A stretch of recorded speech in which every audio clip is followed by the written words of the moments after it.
everyone. How's everyone doing? Yeah, so in between last stream and this stream, there was a patch to the game. And, apparently, like, one of the... This was, like, basically, like, the final stuff for Adventure Mode, because that actually comes out of, like, the beta soon. But also, apparently, the Adventure Mode soundtrack was added to Fortress Mode, which is really interesting. I thought they were gonna, like, keep them separate, but apparently not. Which is, I think that's cool.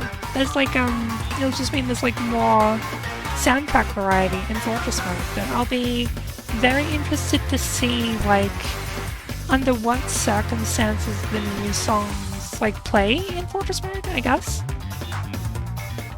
Also, I don't even know if, like, the music's been fixed in Adventure Mode yet. Like, last I played Adventure Mode, the soundtrack just sort of, like, stopped working after a while, and I don't really know why that is. Oh, if they've fixed that, but yeah, I'll be interested to see the new tracks in Fortress Mode while we build up to playing Adventure Mode here in this fort. I don't really know if I have anything else to talk about right now, so I guess let's just like get started. Yeah, there we go. Turn that off, and what am I doing? Here we go.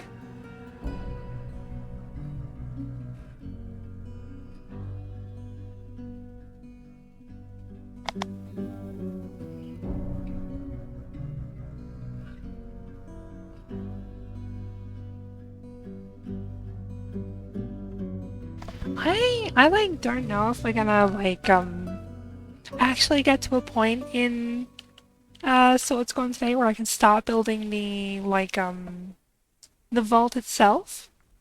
But we should hopefully at least finish the fortress defense today.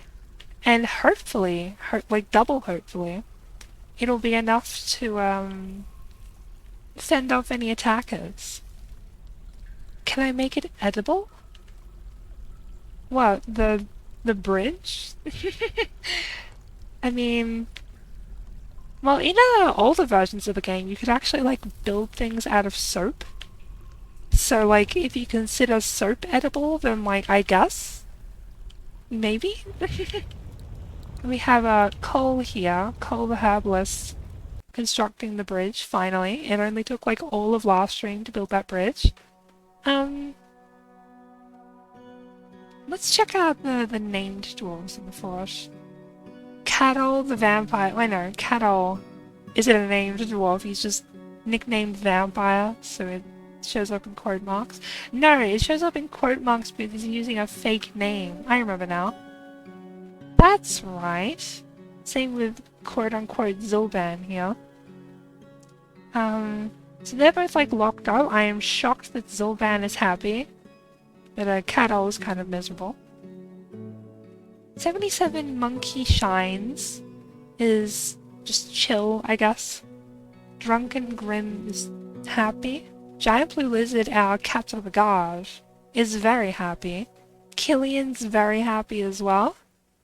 Tecrium is kinda happy, and I think that's everyone at the moment? Yeah. Cool. So, on the rest of the to-do list, we have finishing the Magma trap, building a glass industry, making more bedrooms, and building a trade depot. Which, hopefully, like, I don't think it's that much stuff, right? Like, we'll hopefully be able to actually finish it here, I think. Also, I think I just need, like, more iron mechanisms, I think. Just make me, like, a bunch of them, I guess. Because I want to build a thing here, because once the lava drains out, we'll need a way to, like, get in here and grab the loot that they dropped, right? Or anything that hasn't, like, melted by the magma. Speaking of the trade depot, Elven Caravan has arrived.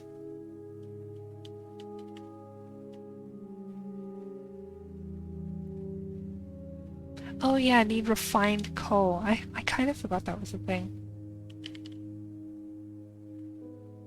It's so weird that, like, you need charcoal even if you have a magma smelter for mechanisms specifically. Such a, like, strange little quirk there. But we could trade. I see they have a... Is that my scroll? There might be my scroll sitting in the trade depot. Yeah, this is a scroll that I bought. What are we gonna get the elves? I think we made some gemstones, right? Gems.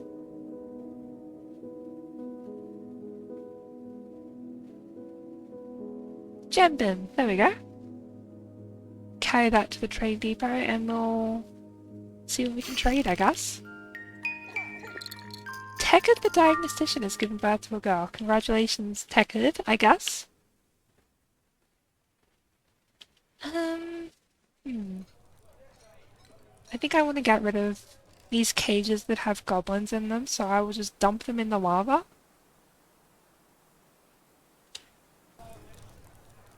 It really is as simple as that, I guess.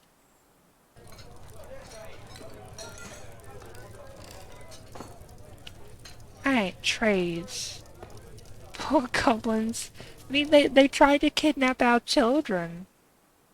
It's not my fault. Lorikeet. Buy some barrels, I guess, and some buckets. They're never not useful, right?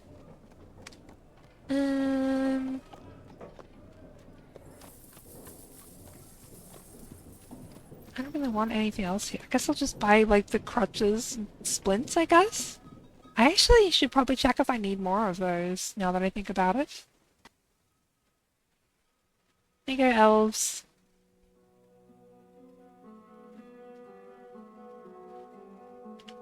Hi, Cyamegas. A masterwork? Oh, probably the masterwork cage that just got thrown in the magma, I assume. Oh yeah, a new mayor's office. Looks pretty cool, if I do say so myself. Once we get, like, green glass flooring over here, I think it'll look really cool. But... Hospital? Wait, I need to assign a chief medical dwarf? Do I not have a chief medical dwarf? Wait, was our chief medical dwarf one of the ones who died recently? Was it BBB, the doctor? Maybe. I could have sworn we had a chief medical dwarf. Let's stick us here as a talented diagnostician. There you go. You can be our chief medical dwarf.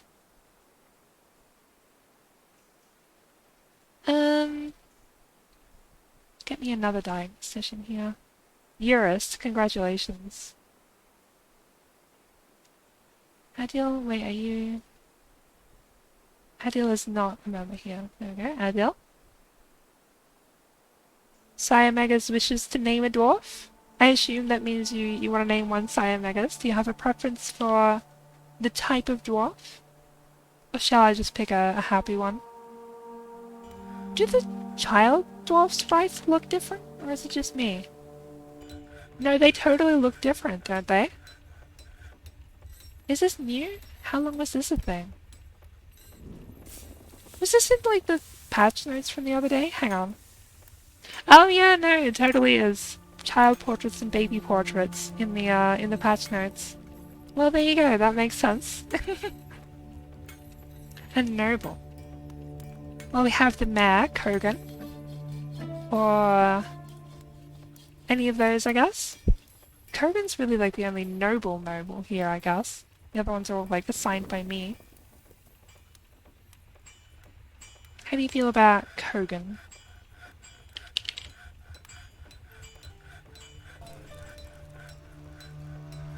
Kogan, please? Alright. Cyamegas.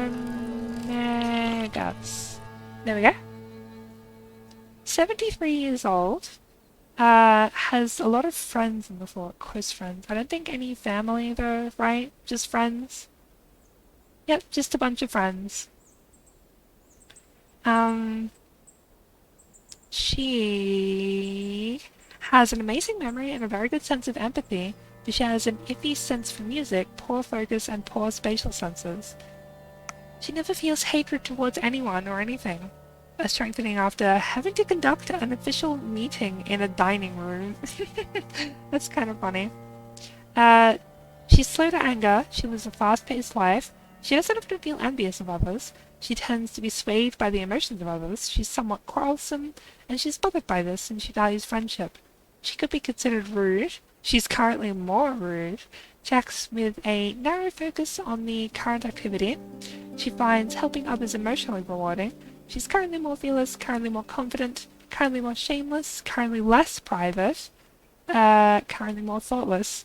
Look at those brows. Yeah, it's certainly a defining feature, I guess.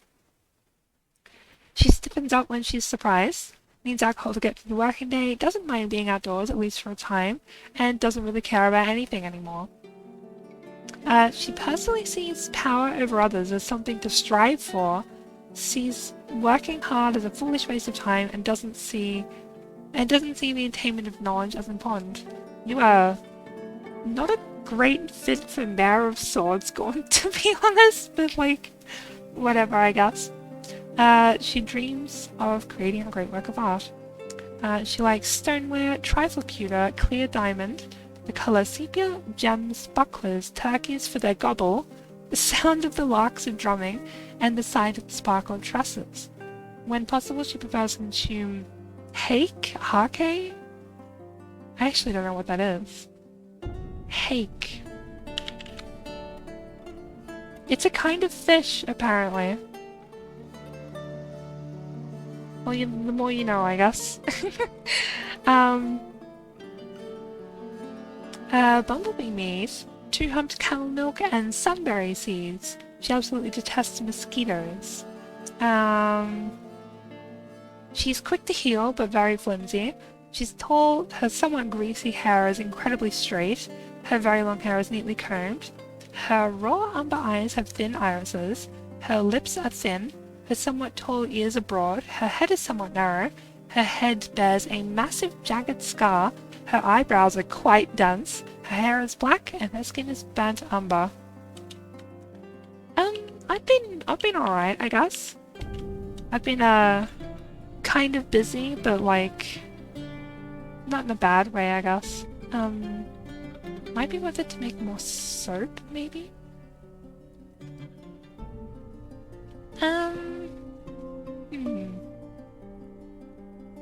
Yeah, probably worth it just to make some more soap. So, make ash. We have plenty of wood. Let's just go 20, I guess. Make lime. I'll wait until the ash is done, actually.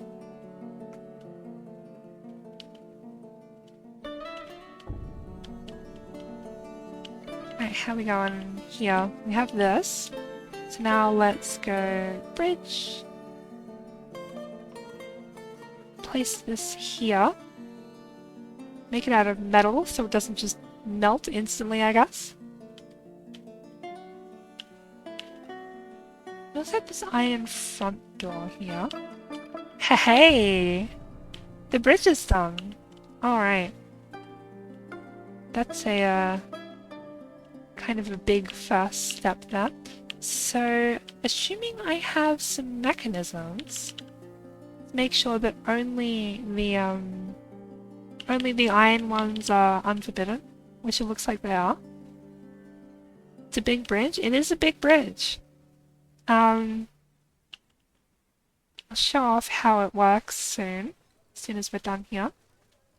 Is it vanilla? I thought you could only be 10 by 10 or something. Yeah, it's vanilla. I didn't realize there was a limit. Wait, is this lever attached to anything? It isn't. So this is the one I intended for it, I guess. Must have changed that at some point? I suppose so, yeah. So iron mechanism needs to go here. And then I'll build a couple more levers, I guess.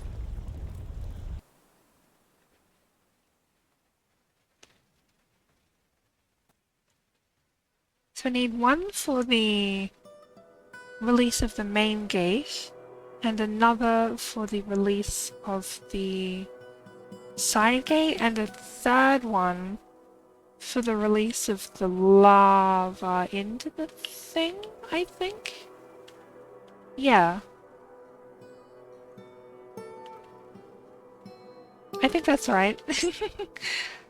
um...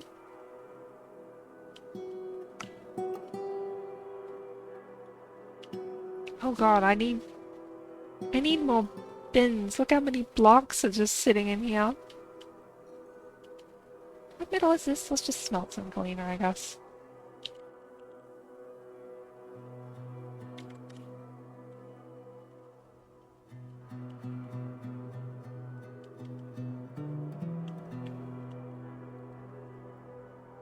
This is now getting constructed as well. Very cool.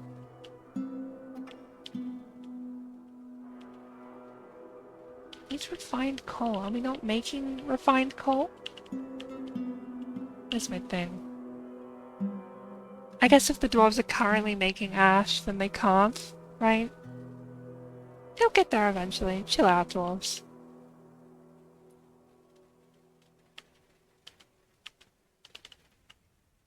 So I think something I'll do now is maybe like put some more bedrooms down here. Because we still need quite a few, right? Let's have a look. Yeah, there's like several dwarves that still don't have bedrooms, so we could go through and give them bedrooms, I guess.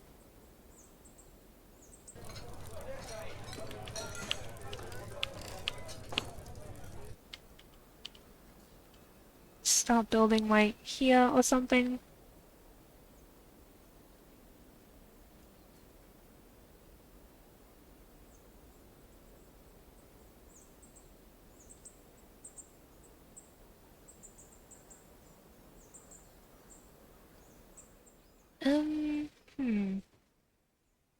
How do I want to do this exactly? I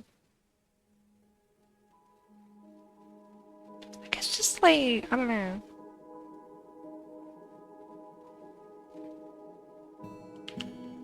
I could just move all of this up a bit, right? It's probably an easier way to go about it.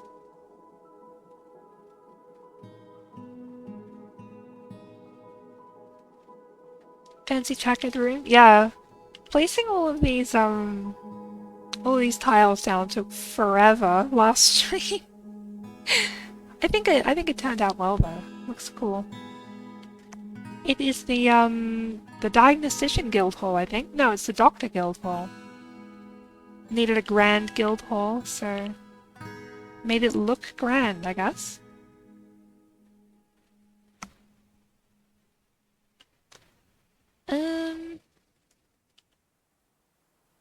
Right.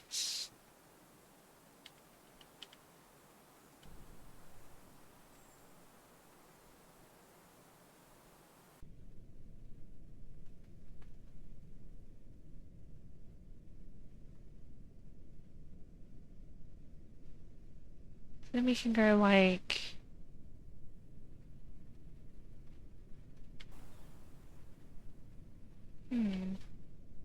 No, this doesn't really work. Hang on.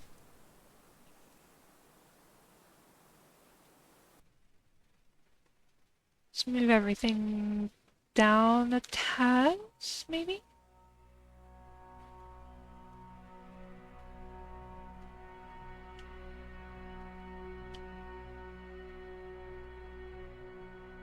Yeah, here we go. This is better.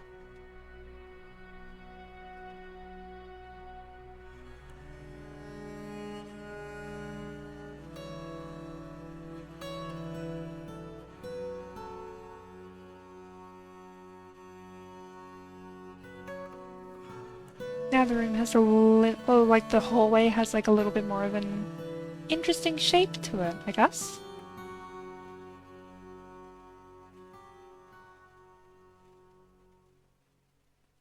So, there's gonna be another beta for Monster Hunter Wilds. And like in early February, I think?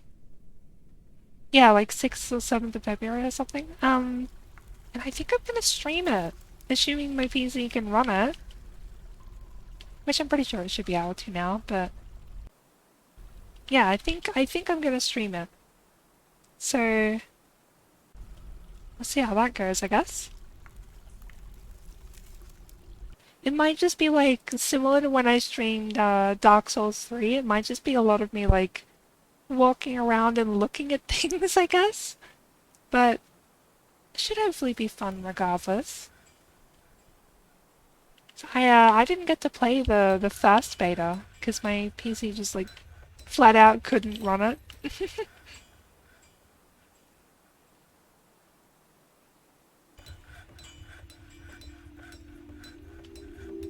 Um, I don't know if for those of you who might be like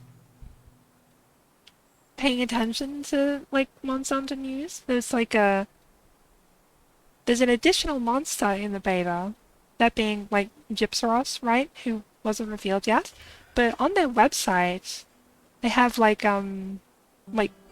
next to Gypsaros there's a thing that says like coming soon with a big question mark, and it might be like they might be doing another monster in the beta, maybe in like the second time slot for the beta. And like, it's probably Arkfeld, right? Like the flagship. Like, assuming it is a monster, I'd have to imagine it'd be Arkfeld, right? Um, but if it is, I don't actually know if I'm gonna hunt it in the beta. Cause like,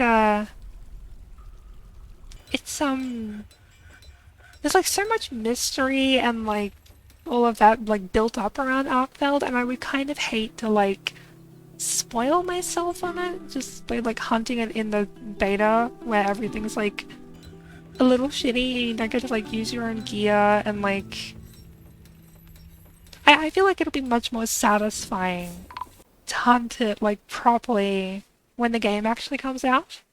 Um, we'll see. It might not even be Arkfeld. Who knows? um, when I saw the Gypsaros was there, you died a little inside. You don't like it.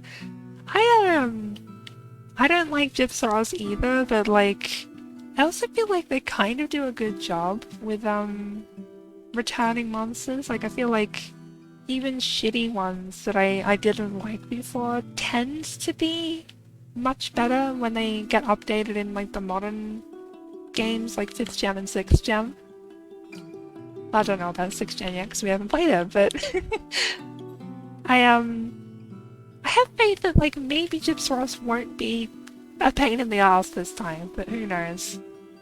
Who knows? I actually got spoiled on Gypsaros like months and months ago because Gypsaros was in the data for the first beta and it was like fully huntable and you could just like mod it in, and it was just like randomly in like a YouTube thumbnail, which, you know, of course, thanks YouTube. I love that I love that YouTube is so like rampantly full of spoilers. It's so cool.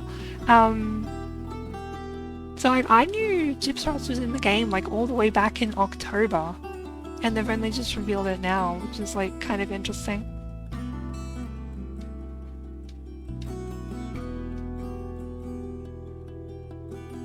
What are you most excited for in Monster Hunter World? Assuming you mean Wilds. But I think I'm most excited for... Oh, actually, it's... Okay, this is maybe gonna sound like kind of insane as a Monster Hunter fan, but kind of the plot. I feel like something Monster Hunter hasn't really been good at, or like hasn't really focused on since like basically since the PS2 games, is like the themes and the story and the plot and stuff. Like I recently played through Monster Hunter Dorfs on the PS2, and it's like the story is really simplistic. It's basically just about like you're a hunter for a village and you're like building up the village and like protecting it and like you're like working with the environment with like the changing seasons and stuff and like it's all really simple, but it like the theming and like the feel and the vibe is all like extremely strong, and I feel like that's kind of what Monster Hunter really needs. And from everything we've seen from Wild so far, I really get the feeling that like it kind of seems like they're almost going back to those vibes, I guess. Like they seem to have more of a focus than basically ever before on like the way hunters like integrate into the environment and like respecting the monsters even though we have to like hunt them for like safety reasons and stuff. And like I don't know, that just like really excites me, I guess. I want to care about a Monster Hunter story, but they're often just like so Monster Hunter plots are often just like nothing. They like exist to introduce the monsters usually, but like I I am like excited to maybe hopefully have a plot that like even if it's like simple and there isn't like that much going on, I hope the vibes are good enough that I end up caring about it regardless, if that makes sense. Also, just like the new monsters are really cool. Like, I'm also just looking forward to fighting the new monsters. Um, you're my favorite background music for making this Vampire the Masquerade character, yeah? Still working on that, huh? A Vampire the Masquerade character is like way more complicated than other tabletop characters, because I feel like you've been at it for a while now, right? Curious to see if they keep all the little details Gypsy has. Yeah, like he's got like his flashbang and he has his poison and stuff, but will they keep I think the thing I'm most curious about is will they keep his like item stealing, right? Because Camelios in Rise didn't have item stealing, instead he stole like the Spiro beds. So I really wonder if they would like keep that as a mechanic. But I also just kind of feel like Gypsy is kind of like he was really bloated. He was always like really bloated in terms of how many mechanics he has.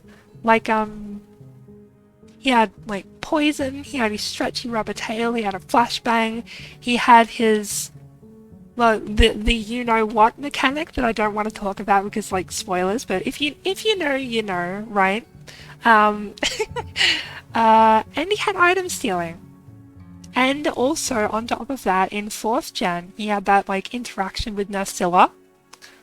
So, like, it was always just, like, kind of a shitload of different things just all packed into one monster, and it kind of makes Gypsaros feel like a bit of a mess, I think.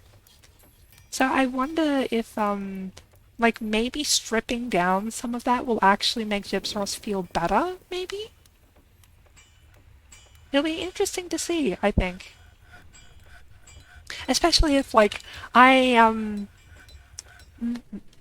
especially the Nursilla thing, because, like, Wilds has a, like, greater focus than ever on, on,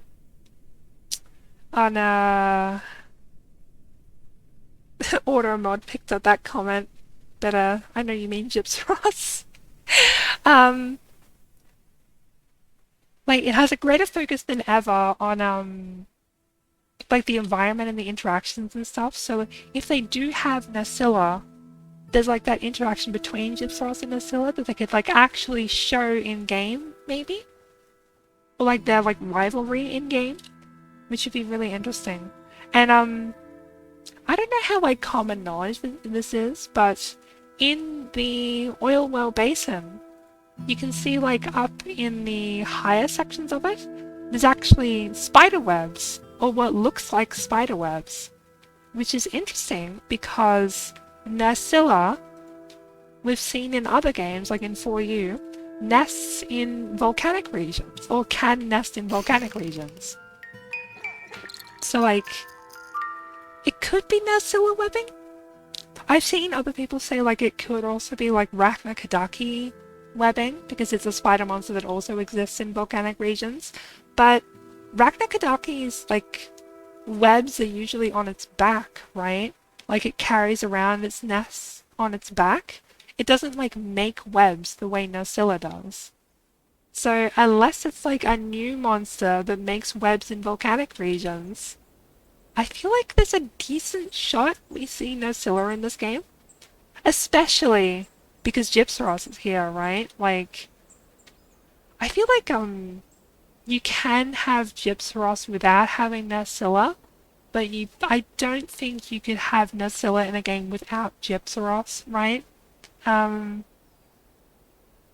So I feel like Gypsaros being there does kind of like open the door for Narcilla at least. But we'll see. We shall see. Be very interesting.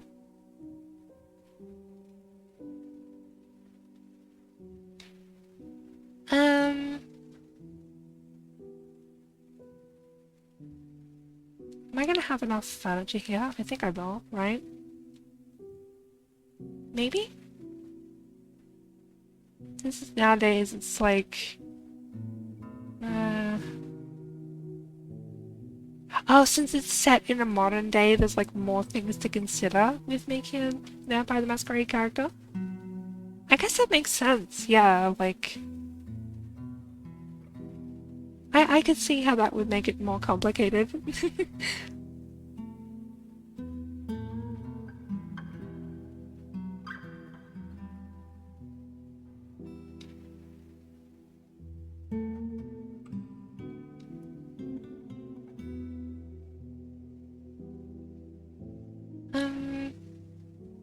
Oh, I'm putting those on the wrong side of the room. Whoops.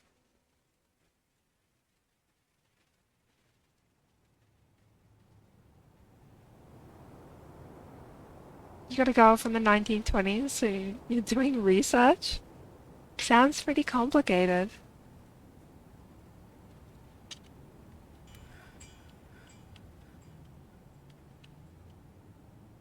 There we go, bedrooms.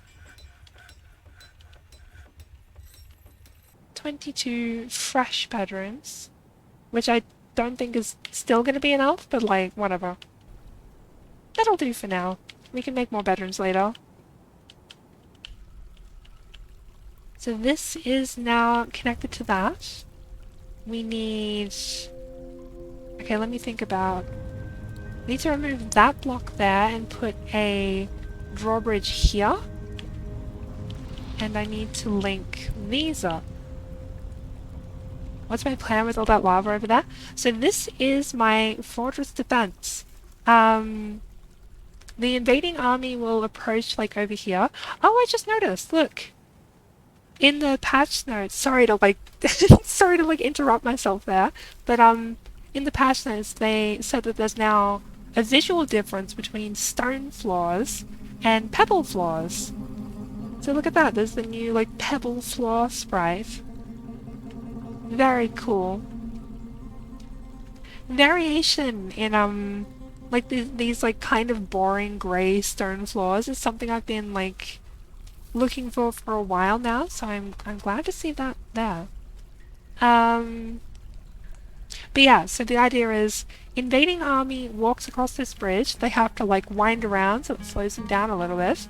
And while they're walking across here, I have this big trapdoor which we're gonna fill this whole room with magma. And then this trapdoor will get pulled and like disappear, so the lava just gets like dumped onto the walkway here, like killing all of the invaders, hopefully. I don't know if that'll be like enough fortress defense, because like I might not be able to fit an entire invading army in here at once. Like it might need to fire off multiple times or something, but for the enemies it does catch, it should be pretty effective. And we do also have rhinoceroses, like trained rhinoceri. I don't know if rhinoceri is the right term, but we can, you can war train them. So I might war train a bunch of rhinos and have them as like a secondary, like backup defense, I think. Yeah, that's the plan.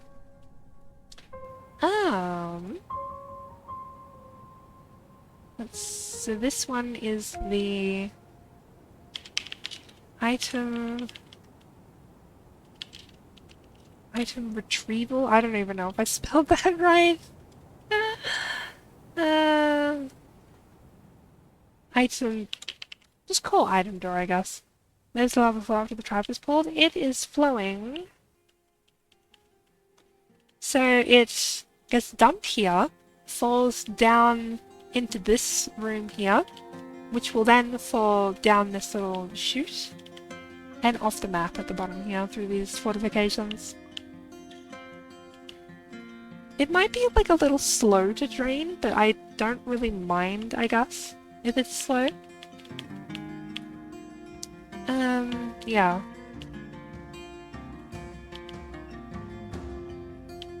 Let's link this door here.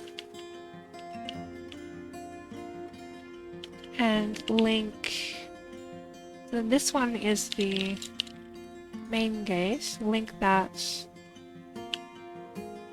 to here. And this one is going to be here, I guess. I might actually need a fifth one, or like... No, I can probably also hook up a fifth one to the item retrieval door.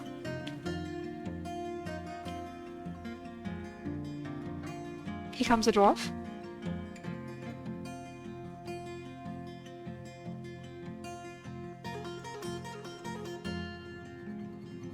Oh, did that just use... I think that's using wood. Not exactly what I was after.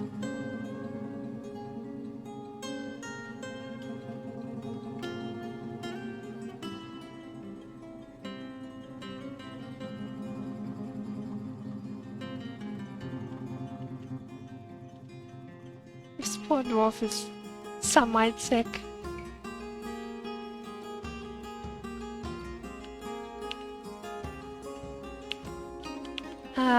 Okay. Magma refill. Did I link this one? I did. Cool. For some reason this one's just taking ages to link, but whatever.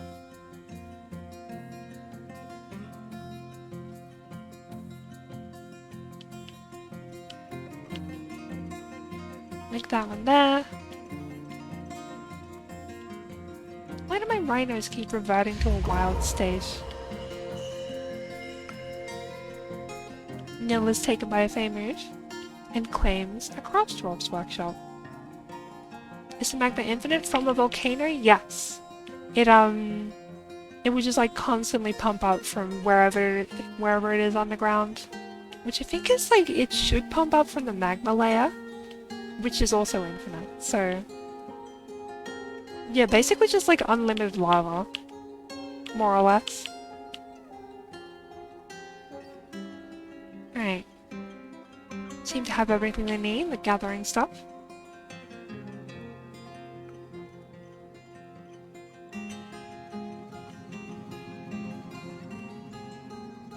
Lots of lead bars. Let's make some lead bins, I guess. Lead poisoning. Yummy.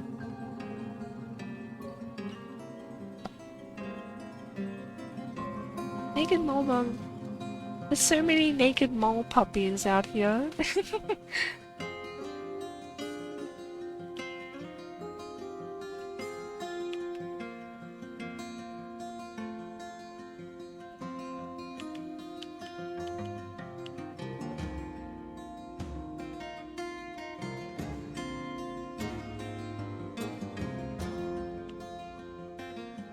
Alright, this is linked.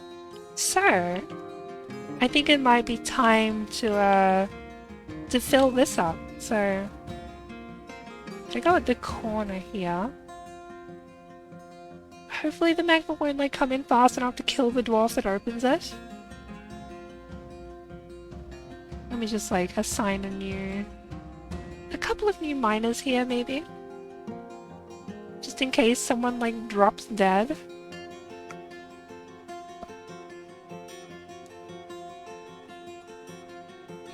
Sure, they'll do. What do I do with this so it fills faster? I might actually want it to fill faster so the trap reloads quicker. Nil has begun their mysterious construction. Kinda gotta be ready to like pull this lever as soon as it goes off though. Because I don't want it to like flow out the front here. The dwarf is safe. It's as simple as that. So now, pull this lever please.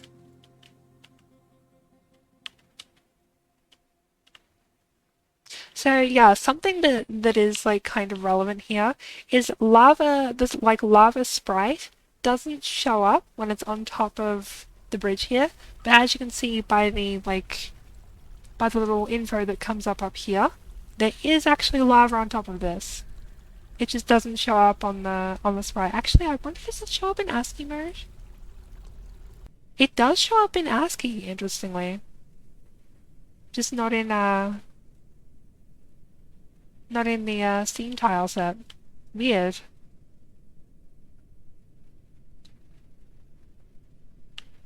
So now we just place the blocks there, and then we can let it fill up.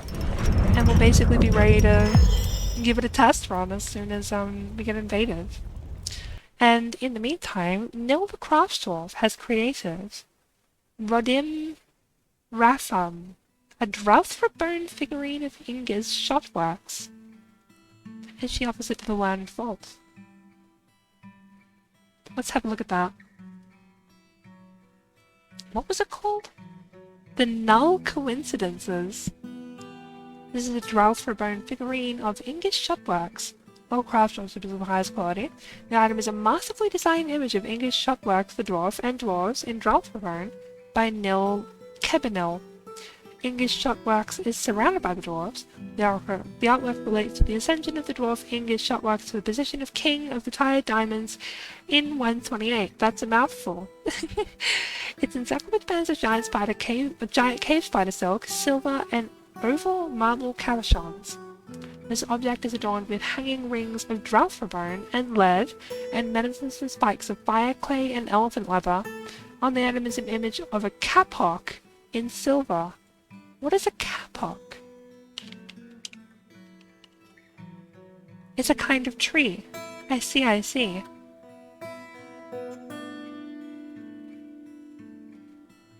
Very cool. We'll put that in our little temporary display here.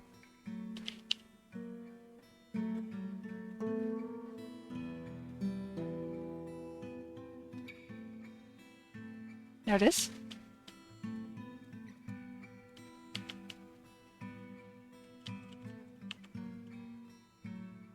Alright, this is now done here. So we can let the lava flow now. Let it fill up. And now I need to bait the trap here. Build something that'll lure the dwarves down here. Oh, not lure the dwarves, sorry. Lure the invaders down here.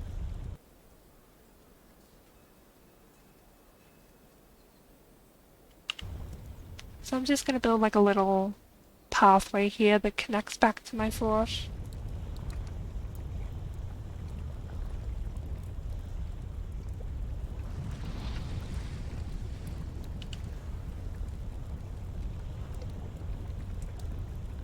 I might like kind of gonna go off to the side here a little bit.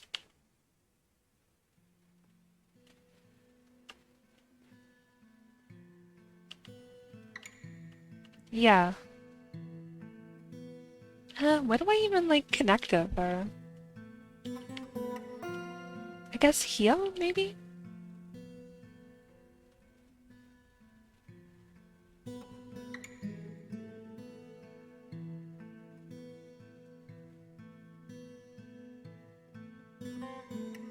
Like that, then we can put another bridge here, I guess. Sure. I suppose.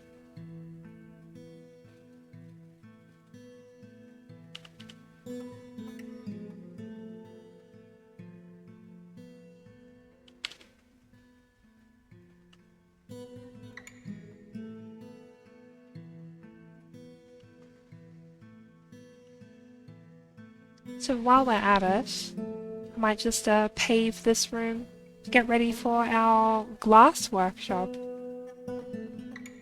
Just do it in Gabbro, I guess. Just because I have plenty of that lying around. God, it's so nice having so many blocks. I can actually just, like, when I want to craft, like when I want to build a room, I can just build a room. I don't have to wait for blocks to be made. Where are my Gabbro blocks? Huh? Oh, right, yeah, I need to scroll back up. There we go.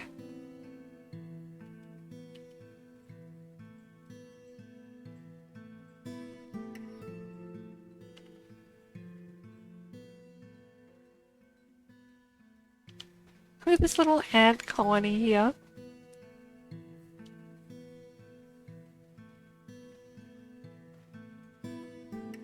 Oh, like crawling over each other to get through this tiny passageway. Oh, dwarves.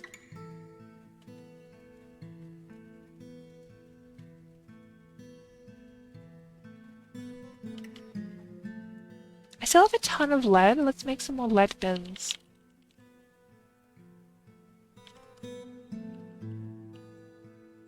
Well, looking slick. What's the spare hands on deck make the work go fast? It's true.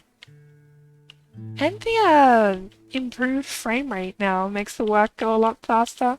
I'm kind of amazed at how quickly things are getting done in this fort. It's a very nice change of pace.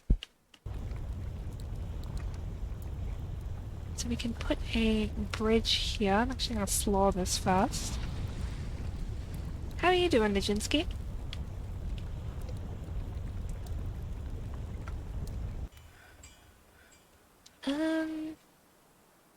Tons of drinks. How's the average dwarf feeling, I wonder? Grouchy drinking the same old booze. Maybe after being away from family. Frustrated after being able to practice martial art. I feel like a better alcohol variety is probably not a bad idea, right? Dwarves are probably itching for something new to drink. Also, I'm curious about prepared meals. I'm gonna check to see if we still have enough prepared meals.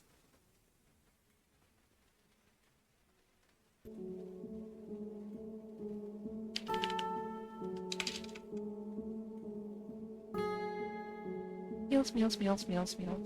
Only 63. Okay. Let's get cooking, I guess.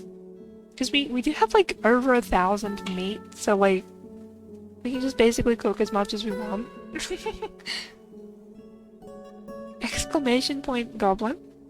If you're trying to do a chat command, I don't have a bot set up, sorry. Maybe like, I don't know, solid 50 lavish meals. Yeah, hi Swarmy. How are you doing?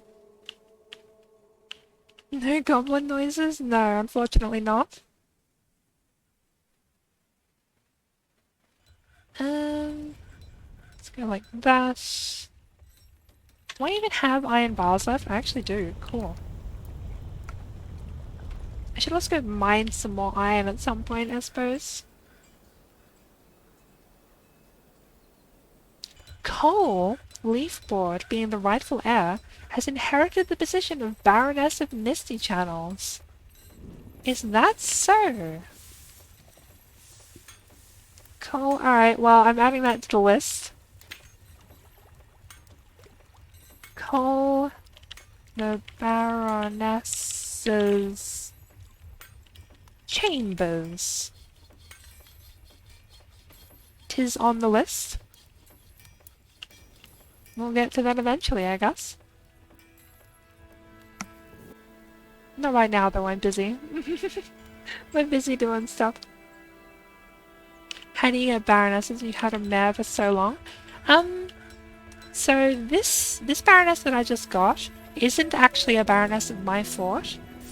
She's a Baroness of this fort, Misty Channels. So like, whoever the previous Baron was in that fort must have like died somehow.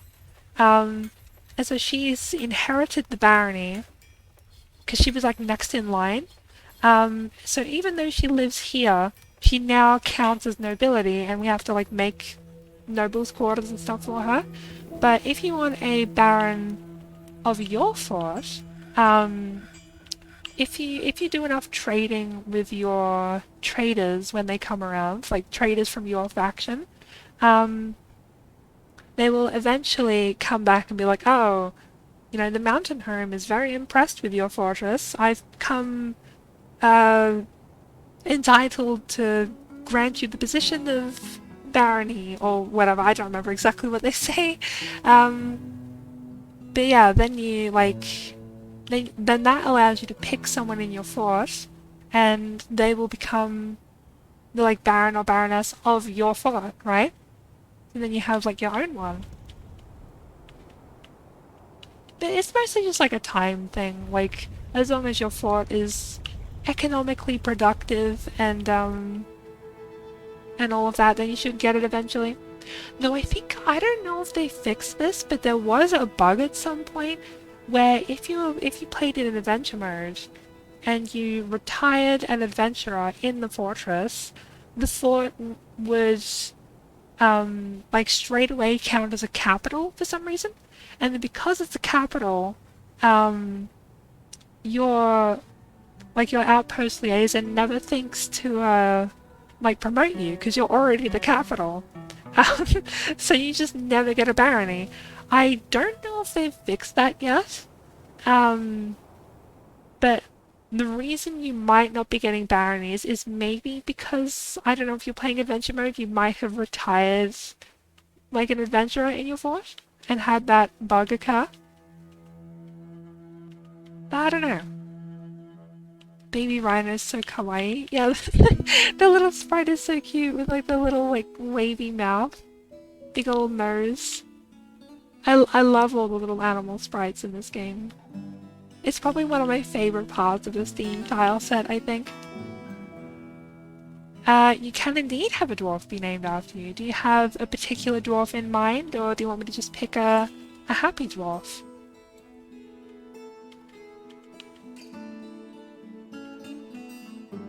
I wonder if I should like plant a different kind of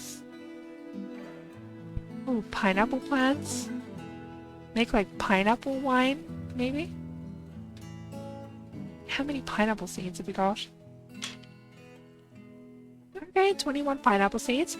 How about we pivot into producing pineapple plants for half the year? I think that sounds like a cool idea. Yeah, then brew, drink from fruit. I might just like have to keep an eye on how many pineapple plants we're using. I'll do that manually, I think. As long as they're happy, you're happy? Sure.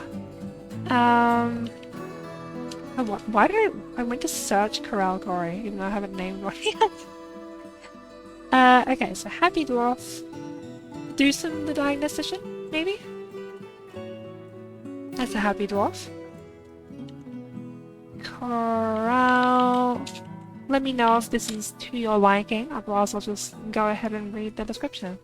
And yes, Swarmy, you can also have a dwarf. The angriest dwarf might actually be my vampire. We'll see.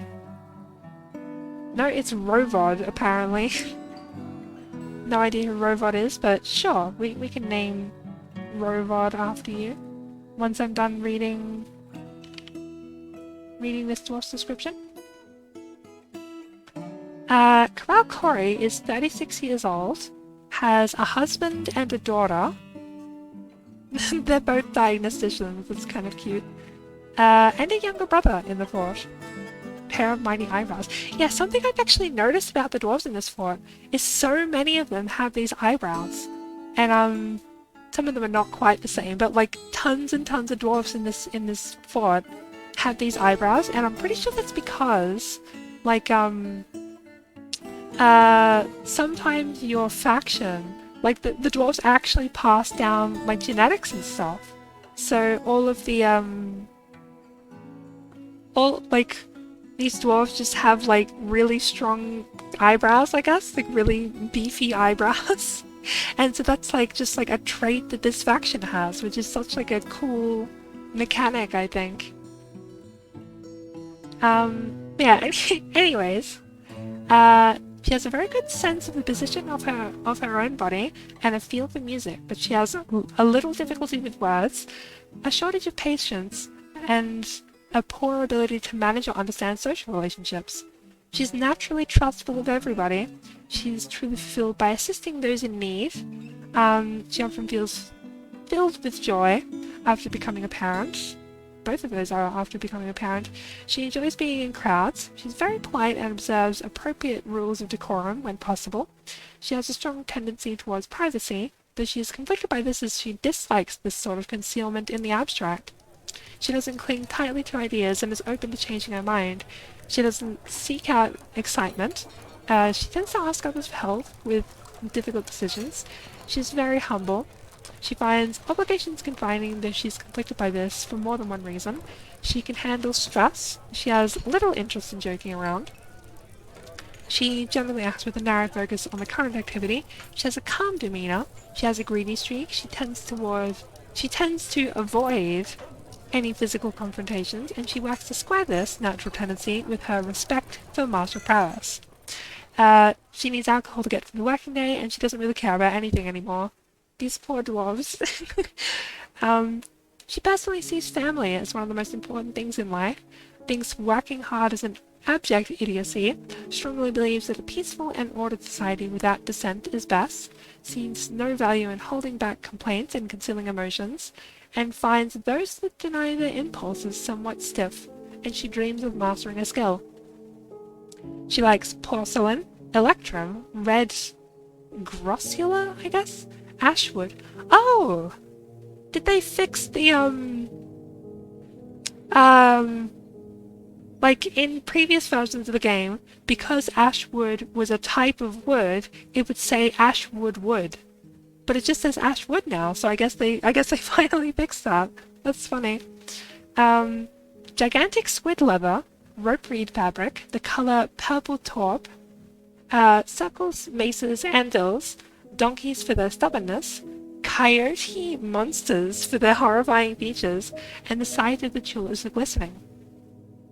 When possible, she prefers to consume spiny dogfish, parsnip wine, and longland flour, and she absolutely detests rats.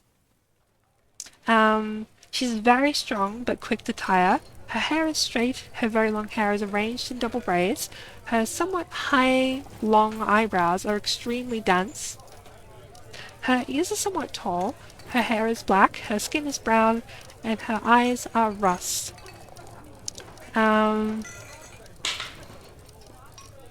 Yeah, that's Corral Corian. Welcome to the fortress.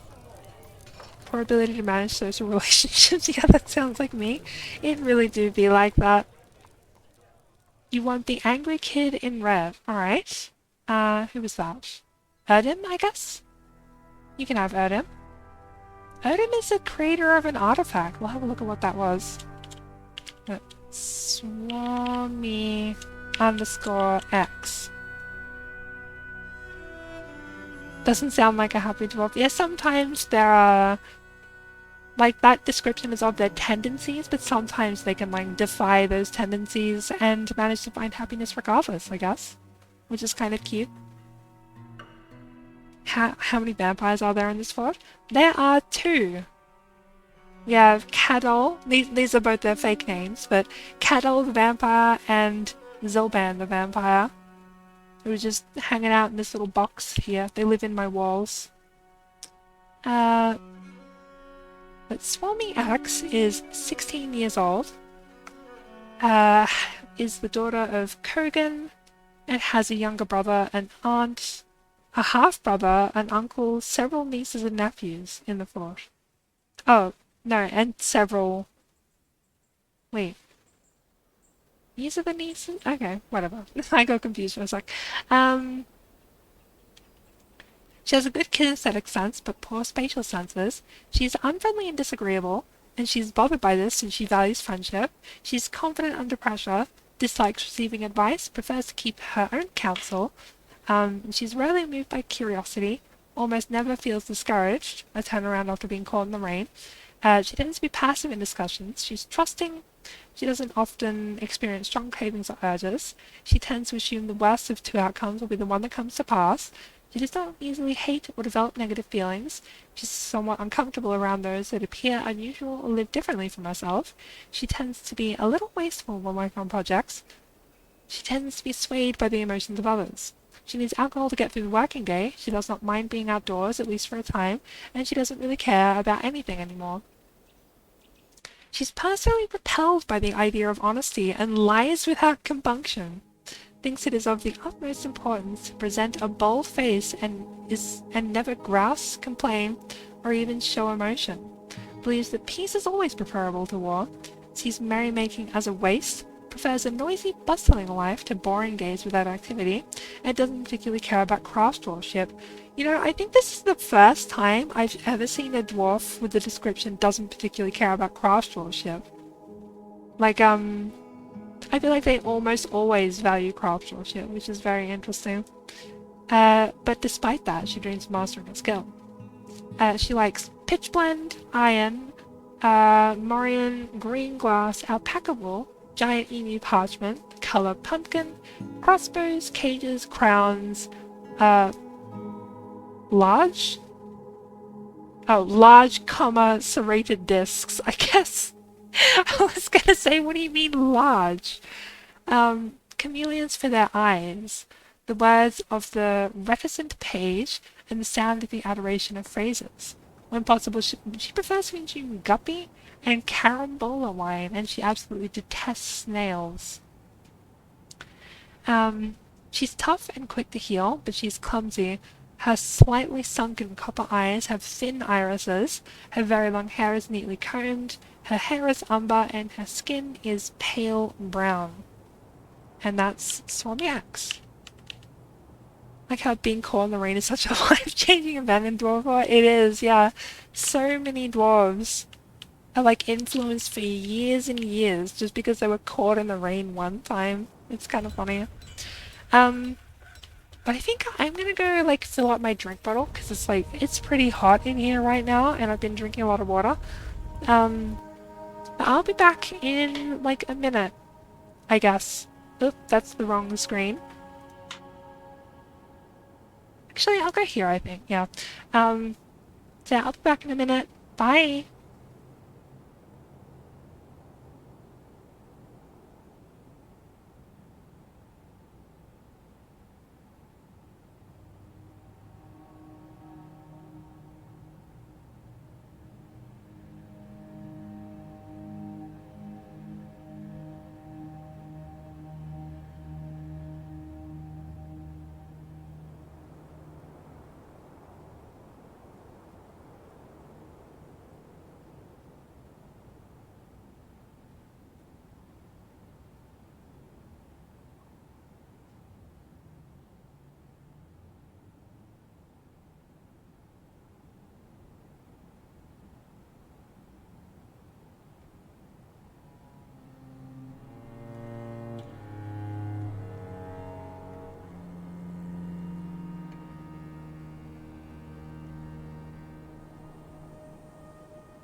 Hello, I'm back. Where did I leave off? Building this thing, I guess. This bridge is not connected, but no. I need to build another lever for this, I guess. There we go.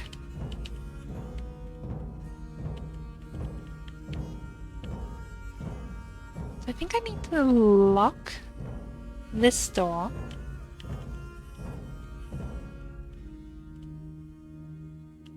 This one can stay open, I suppose.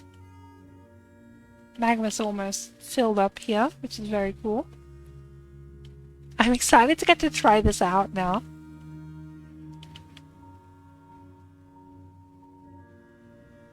Baroness has imposed a ban.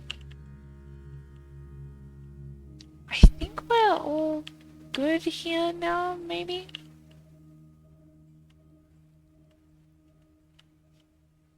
Wait, no, I don't need an extra lever for this. We just need to hook it up to the, like, item retrieval door. That's right. Also, the humans are here, I guess.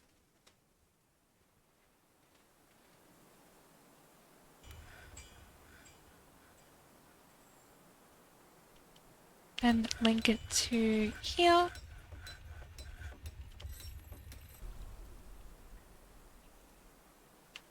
This is the coolest thing done in Magma. Thank you.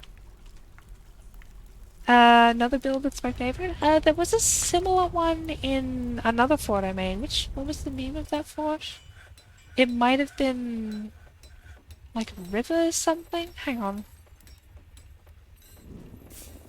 It wasn't Frog Forest, was it? Nah. That was the previous fort. It wasn't Berry Brew. Twig Dive, that was it, yeah. The Fortress, Twig Dive that I made like a year ago at this point. But that had like a massive tunnel, like an underground tunnel that invaders came through. And I built up like a ton of water pressure at one end of the tunnel. And when you flick a lever, the tunnel would like fully flood and everything in the tunnel would drown. It was kind of morbid, but it worked like really cool, I think. And also in that vault there was a bunch of like waterfalls and stuff, and I was pretty proud of that one, honestly. Also, actually, now that I'm thinking about it, in I think the fort was Wave Breakers was the name of the fort. I built like a device that would like drain the ocean, and then we built like an underground room, like not underground, like underwater room, like while the ocean was drained, and then like filled the ocean back in to make the room underwater. That was up there with one of the coolest ones, I think. My bins are done. Merchants have arrived. Greetings, noble dwarf. There's much to discuss. Well, thanks, humans, I guess. Do you, like, have anything good for me? I'll see if they have, like, a book or something that I can buy. Got a gem bin here somewhere. Gem bin. There we go.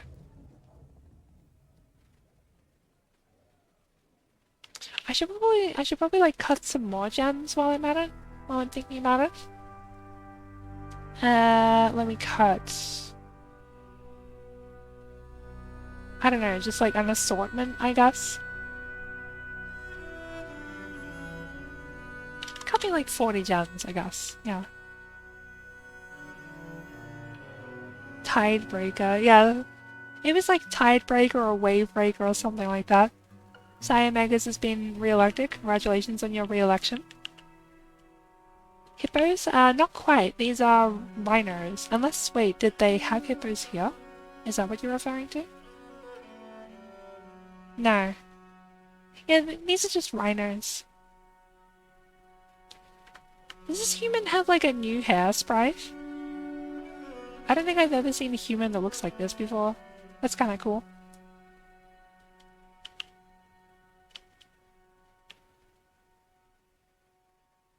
Oh, the dwarven child is throwing a tantrum. Once again. As always. Alright, so let's see if these doors close, I guess. They should close. I don't need to test this. Oh shit. They're fighting. Who did you fight with? Lawban. You okay? Both of you alright? Oh god. Maybe not. Seriously injured. Oh shit! Died in hospital. It was that bad? Now English is fighting. Dwarves, don't kill each other, please.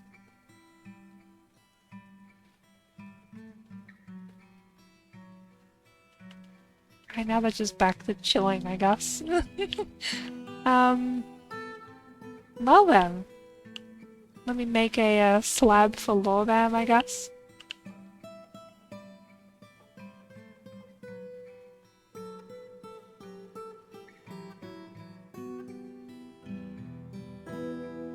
Wait, can I not make a slab for Lawban? Because I guess their corpse hasn't been discovered yet, so I can't actually do that yet.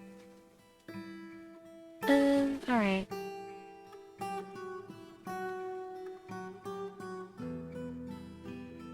They'll discover it eventually, I guess, because, like, someone will come to get the clothes, right?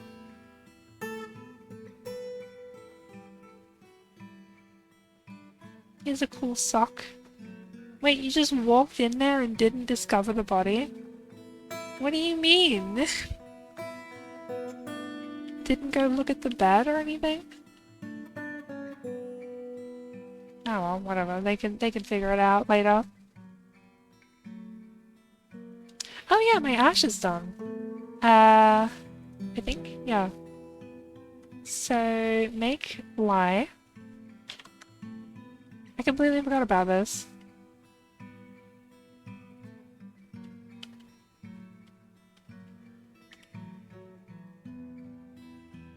I might need to make more clothes as well.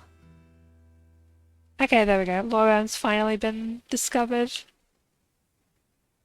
I'm sorry, why are you placing item in tomb? Oh, I guess I never turned off cleaning and burial and stuff for child dwarves. Whoops. Yeah, please don't like play with the corpses, child dwarves. It's not good for your mental health. Well, bam, there we go.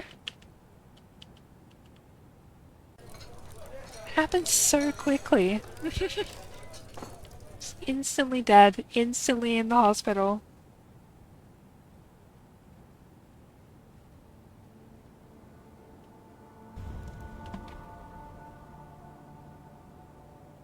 Making lye, cool. And then while that's happening, we can just make soap, I guess. Cool.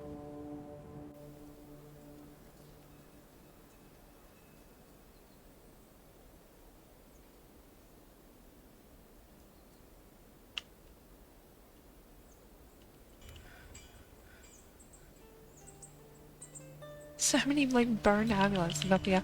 I think we didn't do the shopping yet, did we? No. What do you got for me, humans? Everyone's bringing me wood. I have so much wood. I don't need any more wood. Chicken bone suitor? That's awesome. We'll buy one of them.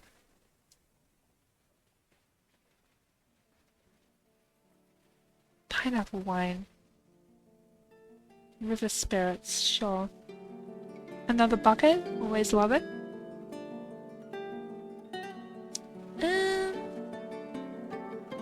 Buy some more pineapples, I guess. Some cheese. The movement of animals. We'll buy that as well. Ready for our future little vault library.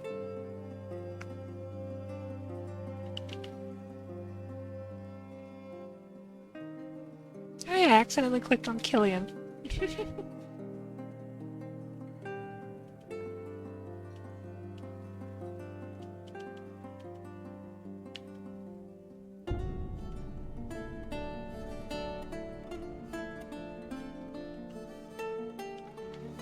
So, recently I've been watching,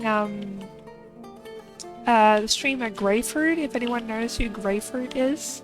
Um, I don't know, like, if, Greyfruit's particularly well known amongst people who play Dwarf Fortress, but, I've been watching him stream, like, some, like, NES games recently, and there was one in particular that was, like, really interesting to me. It was, like, I had never heard of this game, but apparently it was popular enough to get, like, a reboot on the Wii of all consoles. But it was called A Boy and His Blob, Trouble in Blobolonia, or something like that. And, I was like kind of floored with how impressive it was for an NES game. Like,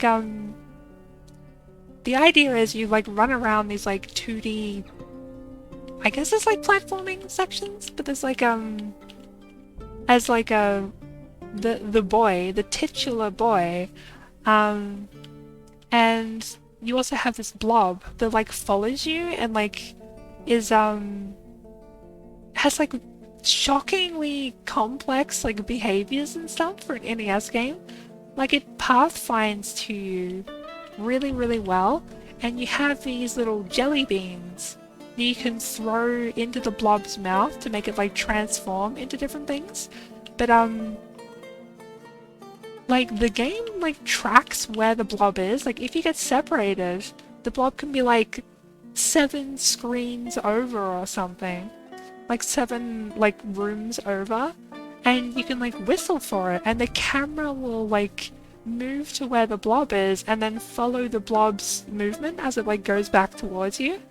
And it's like how do they do that in an NES game? And there's stuff like if the blob was like, there was one point where Greyfruit was like way high up above the blob, like several screen lengths above the blob. And he like threw a jelly bean off the cliff, and like the camera followed the jelly bean as it like went through these screen transitions, and the game like calculated where the jelly bean was gonna land, had the blob pathfind to that spot and catch the jelly bean. It's like how is an NES game doing this? Like what technical wizardry did they have to pull off to get an NES game to do that? It was like mind-blowing. um, it's kind of the same thing with like a Kirby's Adventure, if anyone's played Kirby's Adventure. Because that game came out like really, really late into like the NES's lifespan. So there's a lot of stuff in there that's like shockingly like complex for an NES game, you know? Like Kirby in that game has like animations for walking on slopes and stuff. Like there's like, in, despite the NES's limitations, they managed to fit in like tons of different sprites and animations and like just like stuff that you like that you would more so expect from like an SNES game, I guess, which is like just really, really impressive. I was kind of like, yeah, I was kind of like floored by it. Can I like bring up a photo of a boy and his blob actually? Kind of like explain what I'm talking about here. No, this is all photos of like the Wii version. Boy and his blob NES.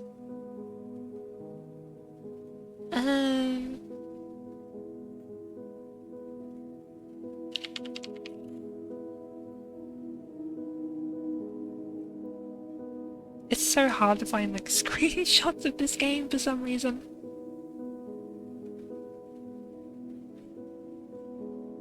Why is there not like screenshots of it like anywhere? Ah, whatever. You can look it up. Just look up A Boy and His Blob, Trouble in Blobolonia, and you should find it.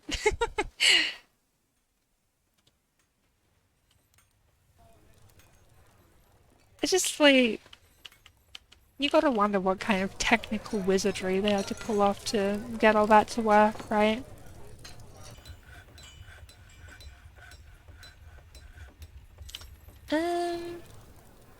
Cole's running time again. Don't, like, kill anyone this time, Cole, please. Oh my god, they all like run out? They all run out of the tavern? Weird. Oh no. They're fighting Killian! That's a named dwarf. And fighting Cybrak here. Alright, is Killian in hospital? He might be getting taken to hospital. Everyone's coming to report the crime to Giant Blue Lizard. That's funny. The Cybrak's in hospital. I think Killian's probably fine then. Yeah, Killian's just off planting seeds, I guess.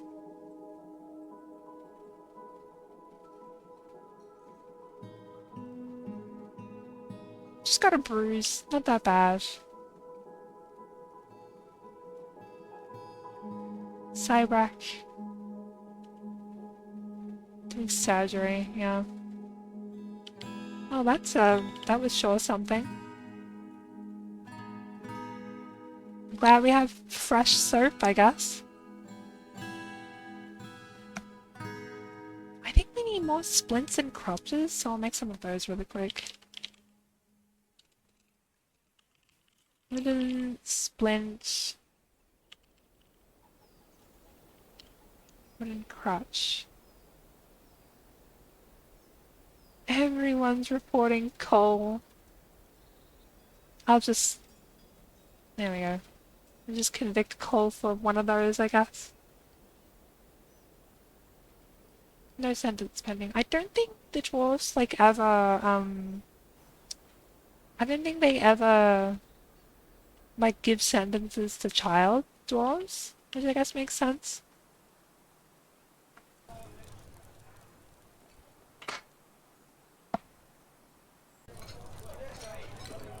What was this room gonna be? Why is this room, like, here? I have no idea. How about we make that glass industry that I've been talking about for ages now? Let me just, like, before we do that, check on these bedrooms. Yeah, looks like they're all claimed, I guess. There's only a very small number of dwarves that need bedrooms now, at least until these children grow up. That's good, I guess. Yeah, so I guess we need to first figure out where I have sand on this map. I do have sand on this map, right? Surely. I'm pretty sure there's sand somewhere. There's sand. Do we have sand, like, underground anywhere though? Underground sand would be perfect. Wasn't there room for Giant Blue Lizard? Probably, but I put their room somewhere else, so I guess it's just like an irrelevant room now. How about I, like, have the dwarves auto mine out this ore here, because I need more ore anyways. And we'll see if they find any sand, like, up here, I guess. You settled your latest fort in a desert. There's certainly going to be some glass in the future. Very nice.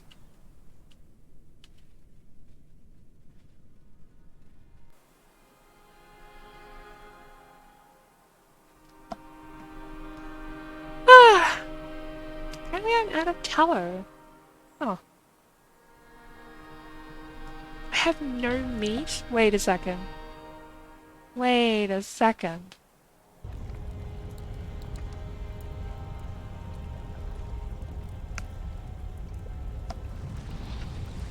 Let me just train these up and we'll get some meat really quick.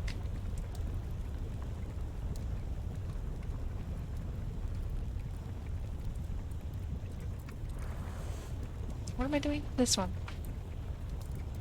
Rhinos. Do we have anything that's not a rhino? No. Oh, all of the wild rhinos are ones that don't have trainers assigned because they were born. Okay. Well, that's fine. We can, like, train them now, I guess.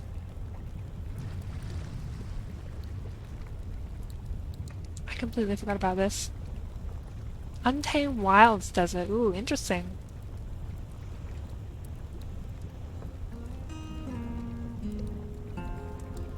Maybe like some cool... Probably some cool giant animals, I guess.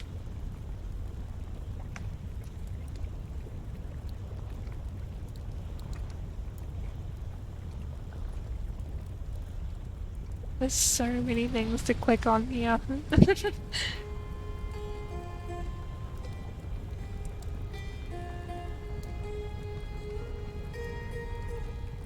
Oh, something else that kind of blew my mind in A Boy and His Blob, Tales of Trouble in Blublonia, was the game has like dynamic music. Like the music changes depending on what you're doing. Which is just like, that's also just mind-blowing for an NES game.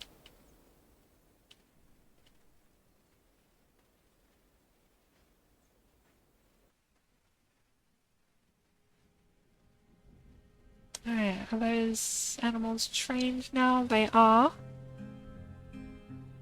Mind-blobbing, it's true. Dynamic music is always a good decision. Every time it shows up in a game, it's the best. Yeah. It's often done, like, super well.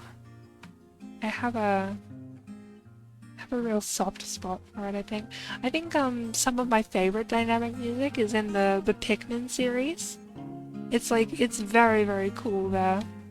Like, even in Pikmin 1, there's like different dynamic music for like what time of day it is, as well as another layer for like what your Pikmin are doing, and another layer for whether or not like enemies have seen you. It's very cool.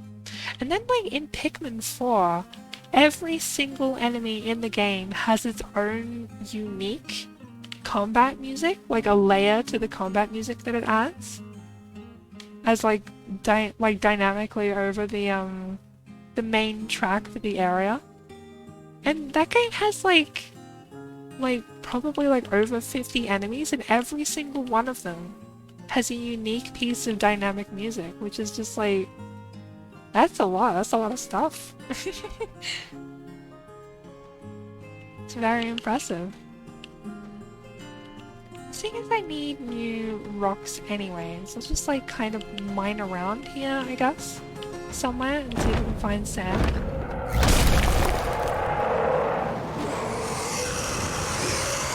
Look at that in a sec. Kind of miss times when developers had to care about technical restrictions. Like these days everyone just assumes everyone has a strong PC. That is kind of true, yeah, like I think it's also like in addition to that, there's also the like limitations breed creativity thing, right? Like I feel like in a lot of cases the restrictions of the console of the time or whatever often like result in really like cool and interesting solutions to like design problems that show up. And I think a lot of old games, like especially a lot of old games, have like a lot of really interesting quirks that are just like directly because of the limitations of the console, right? And I think that stuff is really interesting, and you just like don't really see it nowadays. It's also like kind of why I'm so fond of like UFO 50. I've talked about this game a few times on stream, but like it's like a collection of 50 games that are like inspired by NES games that came out like last year. And they run on like, they were designed for like a fictional game console called like the NX 5000 or something like that. I don't remember what the name of the fictional console is, but they like designed like fictional console limitations for those 50 games to all adhere to. So they all have like a restricted number of colors they can use, and like a restricted number of like sounds and stuff, and like it's all like really cool. It's just like something that they kind of like designed around, what am I saying? Something they designed around that like they didn't have to, and like you don't see nowadays, I guess, because like we've grown out of it, I guess. It's just cool, right? The higher fidelity they try and make the visuals, the worse it looks to you. Keep it pixelated, let your mind fill in the blanks. Yeah, I definitely can agree to that, I think. I think, like, there's definitely some games that, like, really take advantage of higher fidelity, and, like, some games that just have, like have gorgeous art styles like in addition to being high fidelity, and like that's really cool, but it's also super common, I feel, for games to just like have high fidelity as a replacement for having an art style, if that makes sense. Like so many games just go for like photorealism and it's just like really boring. I think so. Yeah, I think, and there is definitely something to be said about like letting your mind fill in the blanks. I think sorry the game has just been paused for a while, by the way, but I think this is an interesting thing to talk about. Like with like a lot of remakes of games, right? Um like if you remake a game that was originally like on actually, I could probably explain this better with a specific example. Like, Link's Awakening on the Game Boy was a very, like, technically limited game. Um, and, like, all of the sprites are really rudimentary. There's, like, no color in the original version as well, so it's all just, like, black and white. And, so, but, like, the vibes are definitely there, and your mind just, like, fills in the blanks of like what that game looked like, right? Which means that when they remade that game, not only is the remake competing with the visuals of the original, it's also competing with like what you imagined the visuals in the original looked like, if that makes sense. Which I think is why a lot of like game remakes end up looking a lot worse than the original, because like they're not just competing with the art style of the original, they're competing with like your imagination, filling in the blanks of what that art style couldn't depict, right? Which I think that's like really interesting. You dread the release of 50 series games are gonna have 100 GB extra 4K textures. Yeah.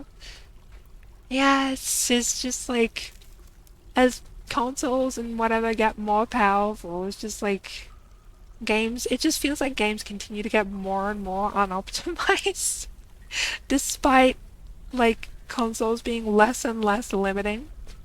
It kind of feels like a paradox in that way, right? Anyways, the Forgotten Beast Okgush has come. An enormous humanoid composed of dematoid. Okay. It has a flat, bulging trunk and a gaunt appearance. Beware its poisonous gas.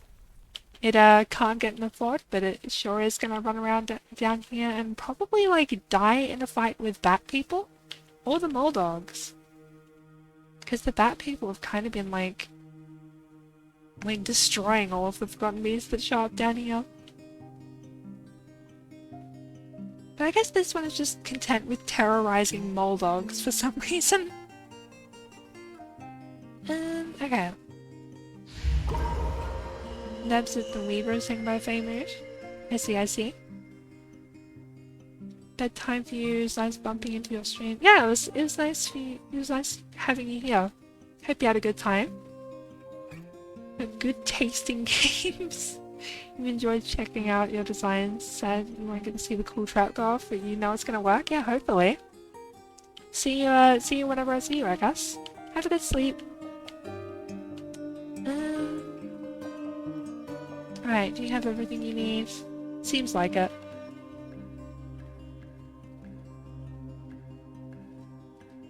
How much cloth have we got, I wonder? Oh my god, 1,700? Okay, yeah, let's make like a ton of clothes, I think. What do these dwarves wear again? Gloves, sock, shoe, tunic, trousers. Glove. Sock.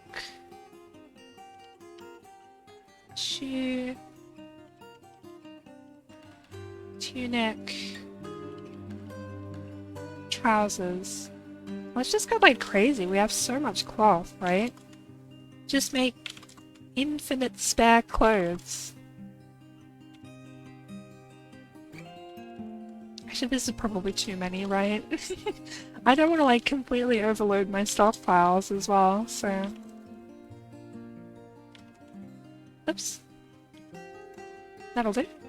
There people are a force. You have them encaged in one of your forts, killing beast after beast. Yeah. The ability to fly plus, like, bat people are not particularly small, right? So they're probably kind of strong. Tis a force to be reckoned with. Place this down now. Memorial to Lorvam. And now I need to go mining to look for some sand. So I think, how do I want to do this exactly? Well, did we find any sand up here? I guess is the first question. Yes, actually. There is sand up here.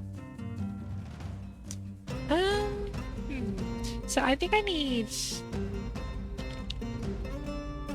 Floodgate, no. Grate. I need, like, a grate. At least one. And then, I don't know, how do I... You just need to find a bit of sand in, like, an easily accessible spot, I guess.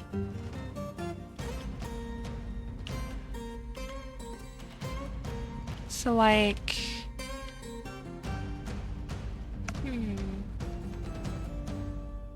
Somehow a bunch of them were in your fort when you came there as an adventurer. Just chilling in the tavern. Wow. That's funny. Let's just chill like that, I guess. Yeah, I'm not entirely sure how I want to get a hold of the sand. Maybe I should actually do it, like, from here, now that I think about it.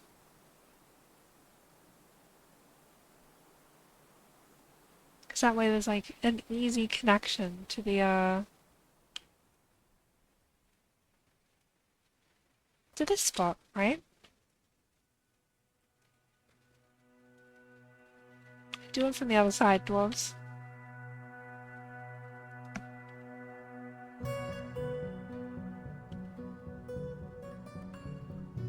There's sand here.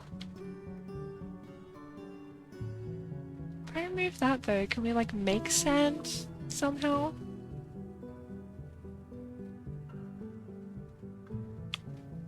No. How does this work? Like there's... Oh, there's sand like on the floor here. Okay. Well, I found the sand. Let me just like block this off, I guess? This is just like a pointless room now. There's sand like anywhere else that's closer that I could use? No. Probably not.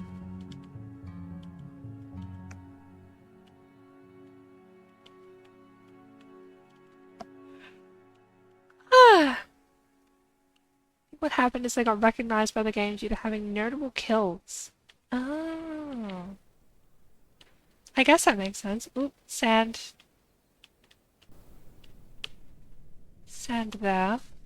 That's like above my lava trap though. Yeah, let's just use this sand. So now how do I get this sand over to here? We dig a path like this, I guess? Is the solution?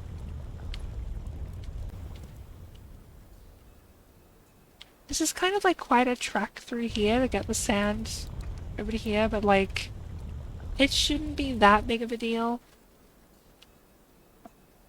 Because the frame rate's so high.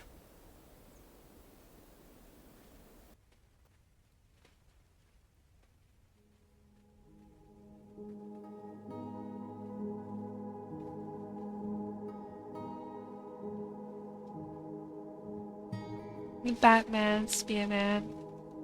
Batman, Spearman. Hi, Needs.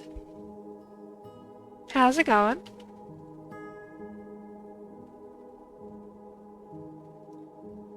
Look at those dwarves go. Little ants digging their little ant colony. Nebsets the Weaver has created Nuramar's Mulash Sakat, a rope-reed tunic, and he claims it as a personal treasure. It's fine. How are you? I'm doing alright. I'm glad you're doing fine. One rampages the Confederacy of Dots. I see. This is a rope-reed tunic, all craftsmanship is of the highest quality. It's encrusted with point-cut rock crystals, studded with silver and encircled with bands of wild boar bone. It's made from rope-reed cloth, and this object is adorned with hanging rings of galena and menaces with spikes of rope-reed and wild boar leather. On the item is an image of a forgotten beast in hematite, and an image of dwarves in rock crystal. The dwarves are striking a triumphant pose. The artwork relates to a Warhammer throwing competition held by the Tired Diamonds in Master Heater as part of the Geared Celebration in the mid-spring of 162 during the 93rd Warhammer's throwing competition of the Geared Celebration. What a mouthful. That's pretty cool though. It's just like a hammer throwing thing there. How many tanned hides have I got, I wonder? Tanned hides. 76. Okay, I'm making some leather bags for my sand.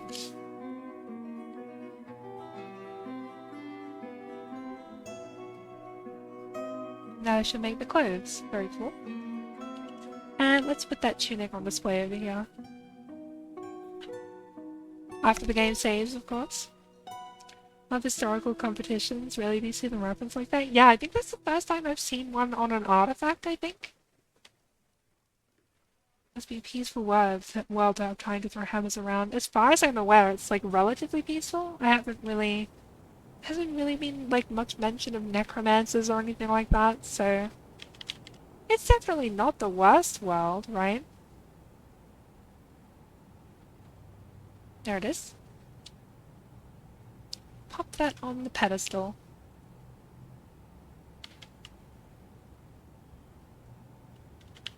And I think I'm gonna... Oh. Why is Avos' skeleton over here? Guys, why is there a... Was that one of my dwarves? Who is Avos? No, they didn't get assigned to a tomb. Splattered with dwarf blood. What? Who is this? Well, just get rid of that skeleton, I guess.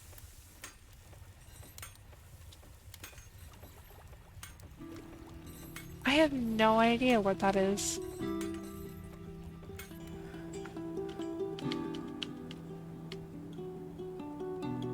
No sign of sand here just yet. We should be there soon.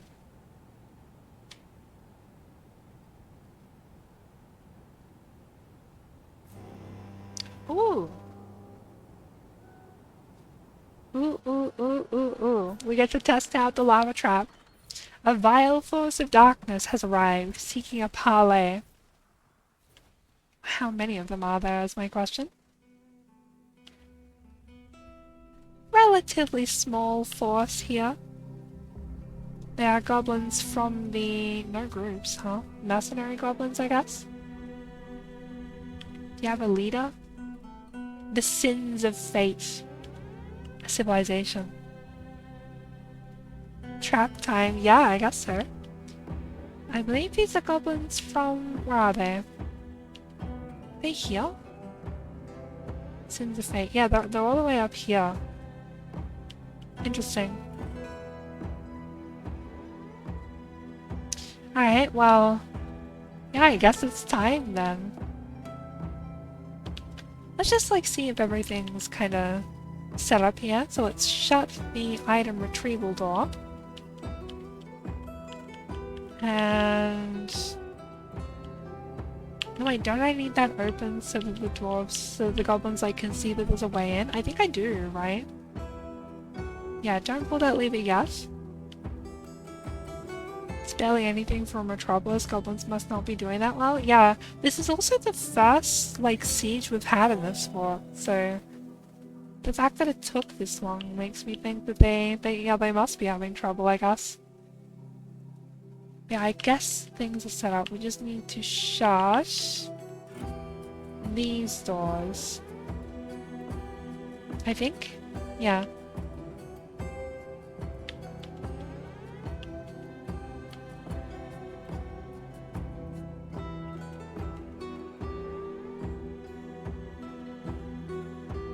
And I was gonna put the rhinos in the rhino pen, so let me do that really quick before we do anything here. Because we have several rhinos here.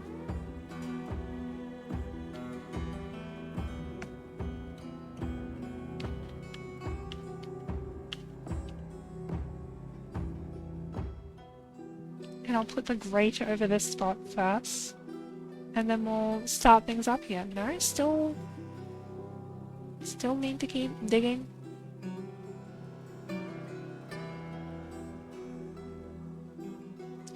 This'll do. This spot will do. So plop my floor grate here to preserve the sand there so it doesn't get covered in fungus.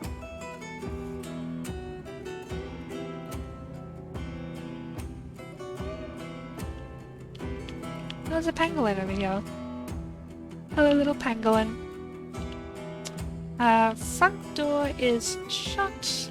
Cool. I think it's about time we, deny the parley then.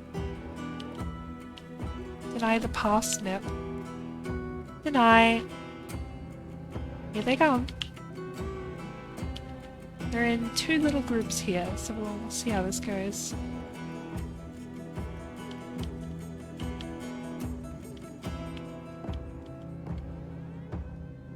Should be coming over the mountain this way, I guess.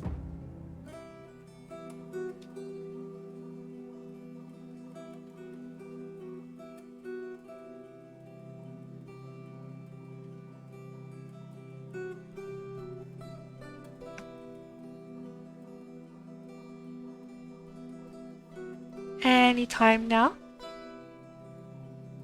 Oh, look at that! The game's not... I was gonna say the game's not at 100 FPS, but it just ticked back up, so never mind. I suppose it is. Here they are, here they are. Just give them like 1 sec here. Okay, I think we pull it now. What's going on? Yeah, we have a goblin invasion. Let's watch the carnage unfold. Oh god, are you gonna make it?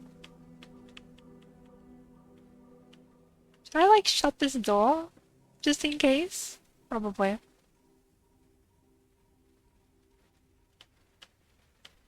And are all the goblins in there now? Yes. I think.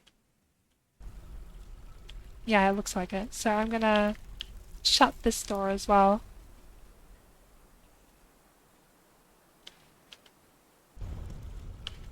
And let's watch this happen, I guess. Oh my god. Did that get rid of all of them? Like, straight away? Yep, they're all dead. That was easy. Well, the trap works. And it even preserves the, like, metal tools. Oh, hell yeah. Okay, I might need another drain here. Because there ended up being more lava than I expected. But I would call that a rousing success. That's the term, right? That was awesome. worth every second spent building that thing? Yeah, I guess so. And then it should be draining out here. Yep. The boot's like flown all the way down here. That's funny.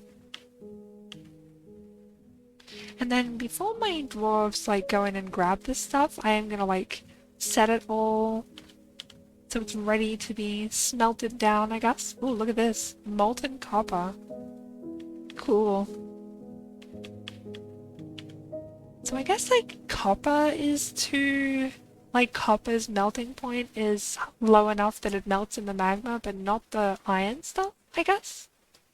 Which is a cool little distinction there. Won't it flood eventually though? No, because I've shut off this, it'll stop refilling the chamber here, so it won't refill. I mean, it won't overflow. Speaking of which, I can also close off the... It is this lever, right? Yeah. What does it drain? It drains... there's this hole in the ground here at the bottom of the reservoir, and it goes down here, and there's fortifications carved into the wall here, so it travels through the fortifications and off the map. And there we go. Now we can refill it. Ready for the next attempt, I guess. I am gonna build another lever here though, because I want a door here, I think. Do I want it there, actually? Maybe. Maybe I actually want to, like, trapdoors here. Let me make some more iron mechanisms, I think.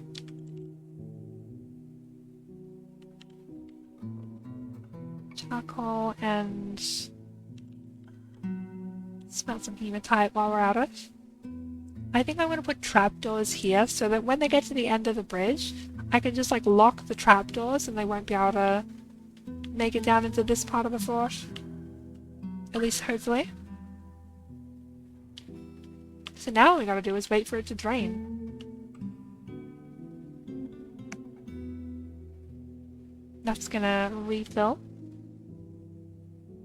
I think the next time I use this, I want to watch it in ASCII mode. I think it would look cool. Look at the lava still on the bridge there. That's awesome.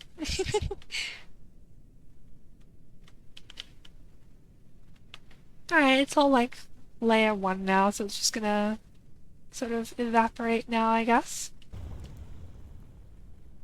Very, very cool. Now I also need some rocks, so I might go and like... Oh, wait, let me reopen the fort here. So lava just disappears into the fortification? Basically, yeah. The actual mechanic is it's like flowing off the map, because that fortification is on like the very end of the map here. See?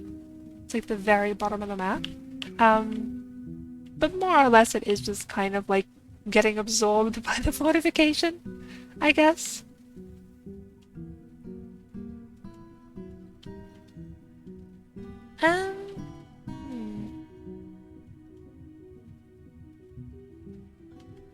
What do I need now?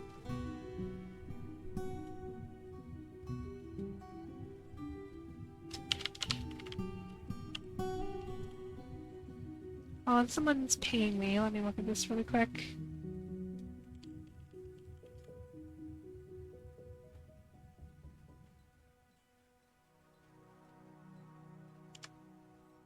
Okay, I'm back. Sorry about that.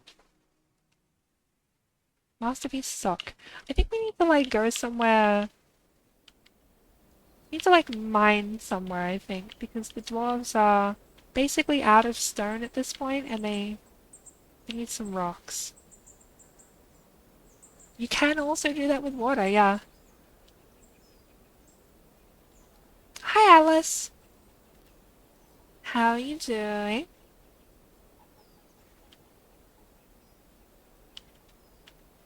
Let me just like, let's just like kind of go crazy with it here. Just mine out like a huge...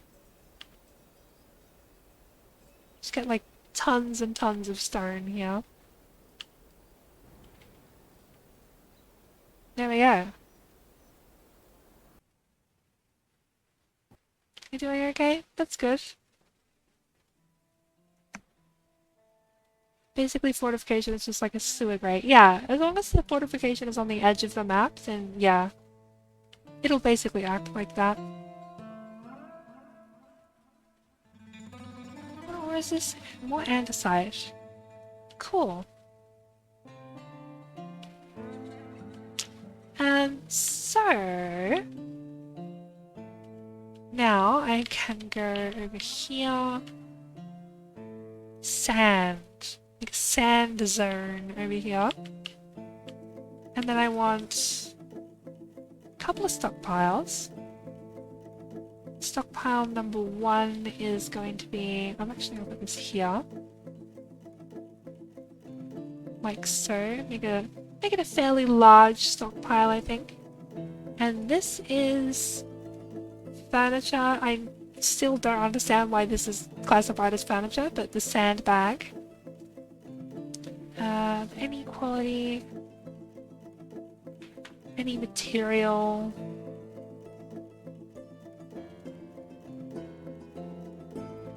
Yep, and then over here, wait, I should probably have this like take from the main stockpile in case sandbags are being stored there. But then have a smaller stockpile here. Doesn't need to be big at all, really. For glass blocks. Green glass blocks. Do we need anything else in here? Just like anything else that make out of glass can probably just go in the main stockpile, so not a huge deal. Have it take from here. And there we go. So now we want gather sand. What is the sand job called? Collect sand. If there is less than... Wait, there's no conditions for this? You just have to collect sand manually? Is there actually no conditions for if there's like less than X amount of sandbags? Oh, I can... hang on. Sandals? No. I want bag of sand. How do you make a bag of sand? Adjective.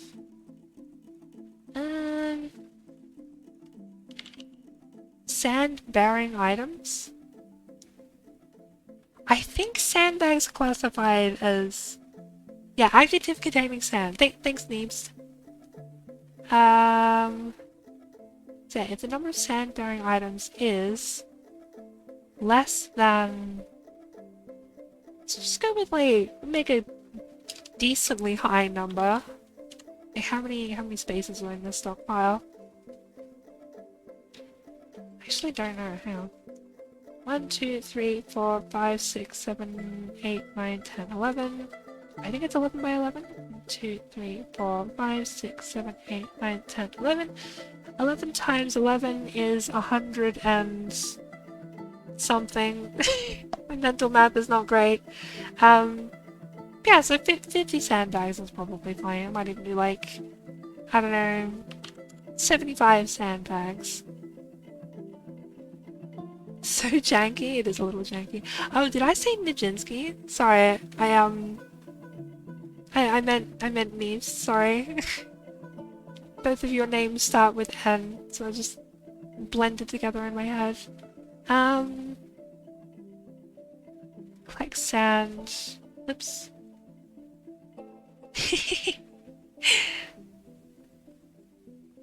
You said Neves? Oh, okay. I think maybe I like saw your name and then thought in my head, oh, Neves' name is kind of like Nijinsky, and then I thought I said Nijinsky. I don't know. You know what I mean? It happens sometimes. Gather like 50 sand, I suppose. And then, do I just want to constantly produce green glass blocks? I think I do, honestly. Dwarf Fortress melts the brain after a while. It kind of does. I think also streaming melts my brain after a while a little bit. It's just like a lot of things to pay attention to all at once. So I think I'll just use, do I use both shops? I'll use both shops, I guess. Make green glass blocks. If the amount of sand-bearing items is greater than 20, I guess. Make 20 green glass blocks. That just should just automatically work now, I guess. We shall see.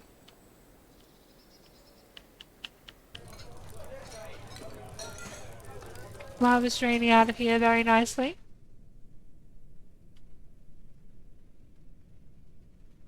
Still the copper here. Oh, look at that! The copper is no longer molten copper.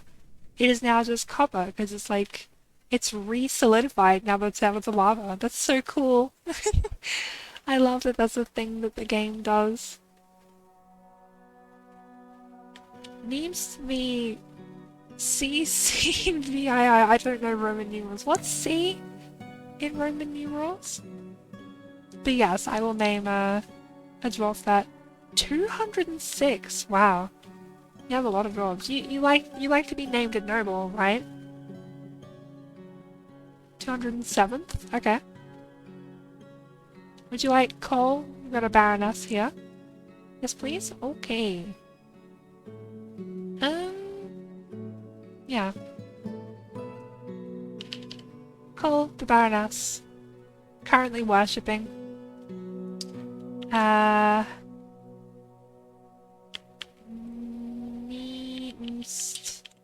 The 211th. There we go. 29 years old is the, wait, Giant Blue Lizard is our Baron? Oh, the Giant Blue Lizard is the Baron Consort. Right. That makes sense. Well, Giant Blue Lizard is also our, Captain of the Guard. So, hang on, let me go back to names here.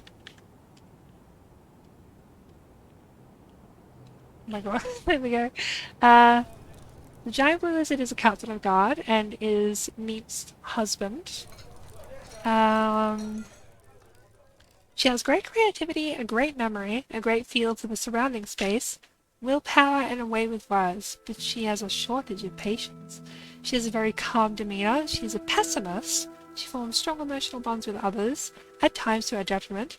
She tends not to reveal personal information, she tends to think before acting. She's not inherently proud of her talents or accomplishments, and she's somewhat fearful in the face of imminent danger.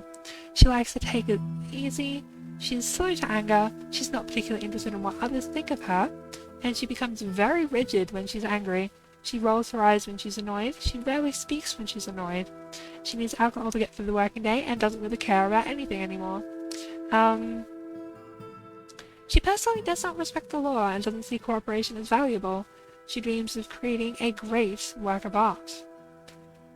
She likes chert, bronze, indigo tourmaline, plumwood wood. Oh, I thought before we saw ashwood here, but like ashwood with only one wood. But this still says plumwood wood, so I guess that's still in the game, which I'm kind of glad about. To be honest, I think it's very funny that it says wood sometimes. Orangutan leather. The colour amethyst, warhammers, earrings, llamas for their wool, the words of the Cave of Avalanches, and the sound of the adoration of phrases. When possible, she prefers to consume apple cider and tapir milk. She absolutely detests flies. Her curly hair is extremely long, her rust eyes are close set, she has a narrow chin, her head is tall, her eyelashes are quite long, her lips are thin, her hair is chestnut, and her skin is dark peach. Very cool. Nice hair, yeah. I love the sprite, looks really cool, yeah. Alright. Wait, some error on the glass furnace? What was that? Something about sand. Probably not having enough sand, I guess.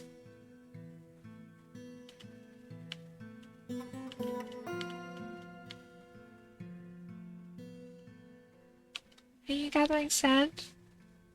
Yes, storing a sandbag. Where do you put it? You're not putting it in the correct stockpile.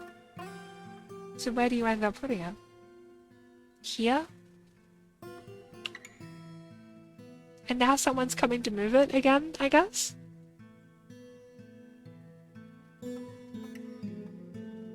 You're storing an item in stockpile. Okay, I'm going to go... The pet weighs more than the child. Probably true, yeah. I'm gonna go over here and remove sandbags from the stockpile.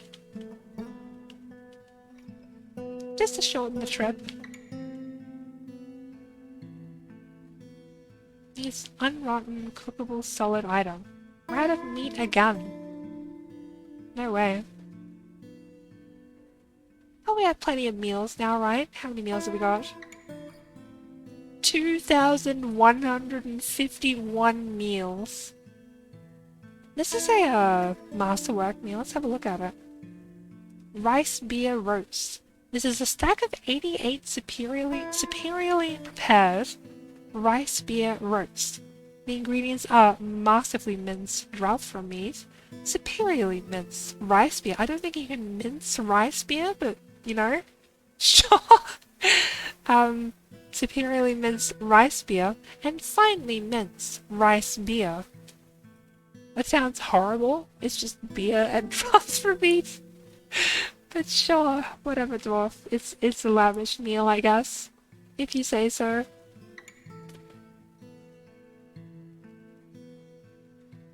Minced beef.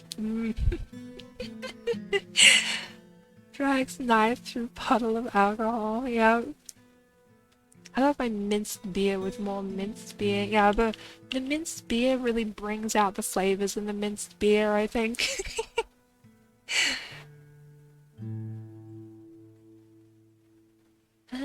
Wait, did we not have pineapple fruit? We only had 2 pineapple wine, I guess. You could freeze it and mince it? I mean, sure. Beer cubes. I mean, I guess, but like... Even then, how are the dwarves freezing it, right? Like, they don't exactly have fridges.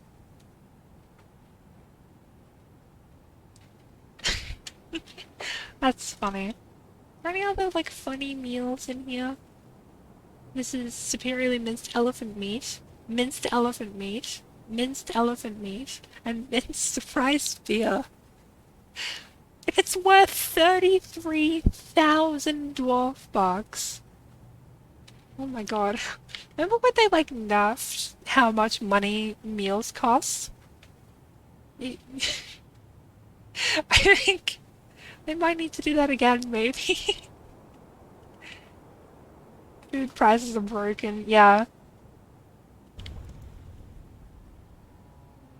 Hiya! Yeah, it's Devo. How are you doing? Cole slips into depression again. No, I do not approve of this. Me too by Eurus Ramsey. Although the beer can't be raw, right? It's been minced so many times. So at least it's got that going for it.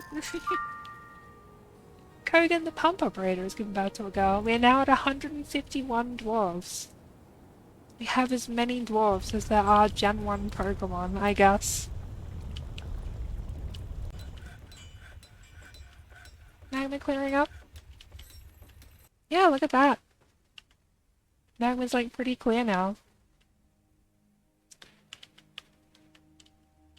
Almost fully clear off the bridge as well. I am going to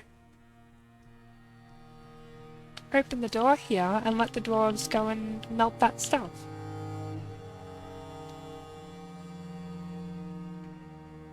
So, melt a metal object. Repeat. some nice metal bars out of that.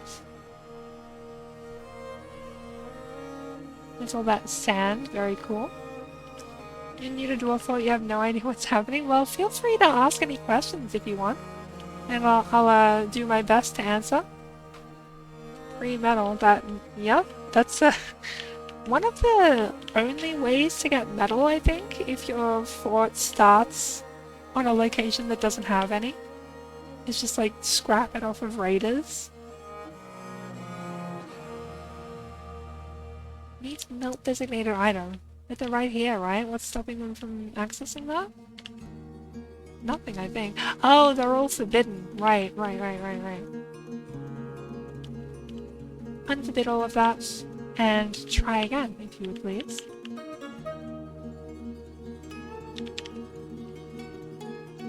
I also need to make 5 metal grates here, right? Got plenty of iron, so iron, trapdoor, hatch, what are they called? Hatch cover. There we go. It's dwarving time. This is true. I love the part in Dwarf Fortress where the dwarf says it's dwarfing time and then dwarfs all over the place.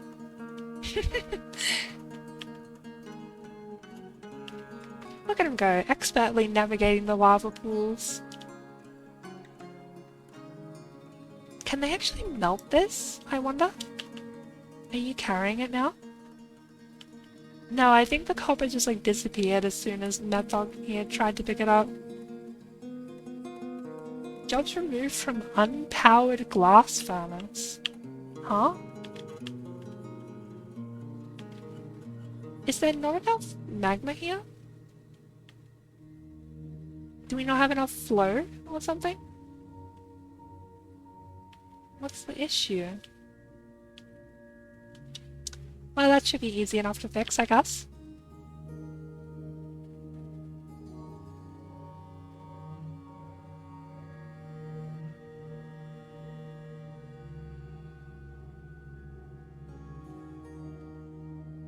There we go, there should be more flow now. Now we can just replace that flooring. Never thought that it's 3 years strong though. It's like your 3rd one. Very nice. Here's to a long-lived fort then.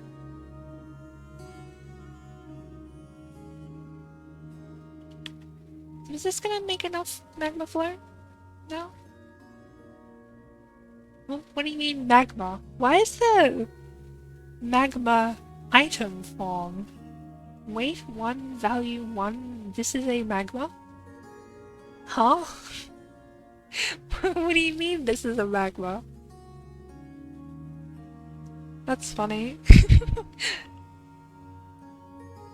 Seems maybe you move a little fast. 82 years with 151, you have 98 already. It doesn't...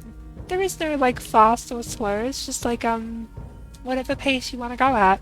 Also, I do have a, if you go to settings and then go game, you have this population cap here. I have this set to 150, so, I've had 150 dwarves for a while now, but, like, I just haven't had any more migrants after that.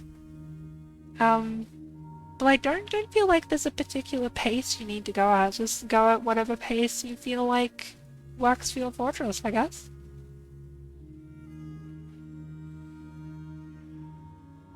Hatch covers are done, alright. It's minced magma, clearly.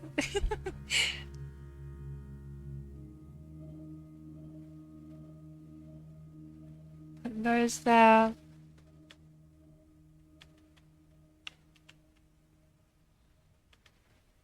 Why is it unpowered? This one's working fine, making glass blocks. No, it's still unpowered. So I guess I need to figure out a way to get more magma flow in there. How'd you like magma? So we put magma in your magma. Yeah? There sure is magma in that magma.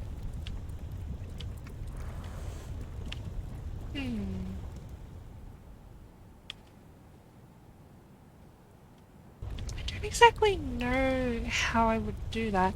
Maybe if I cut out this bit. No, because that might like remove magma flow from here, right? Thight's throwing a tantrum. Okay, good for Thightgut, I guess. Oh, they're fighting again. Dwarves!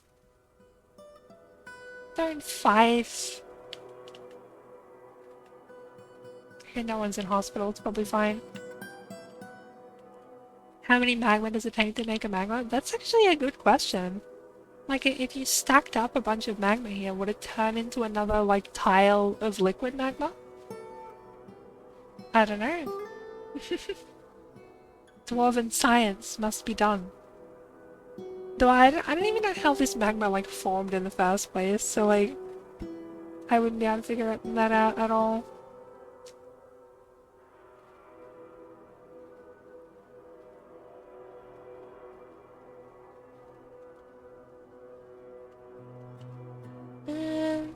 Hmm.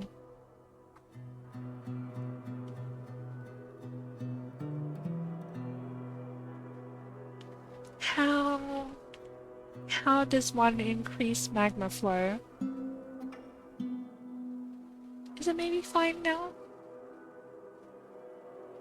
They're collecting the sand and hasn't like cancelled the job yet.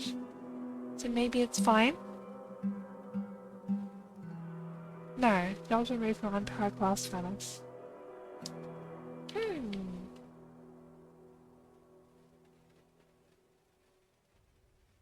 Hmm.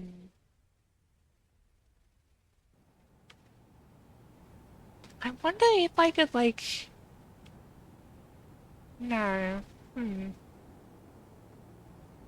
I was gonna say, I wonder if I could get like magma, like build some sort of tube here or a pump maybe? And, oh wait, maybe I could do a pump. It's already full of magma though, so how do I pump more magma in there? Hmm.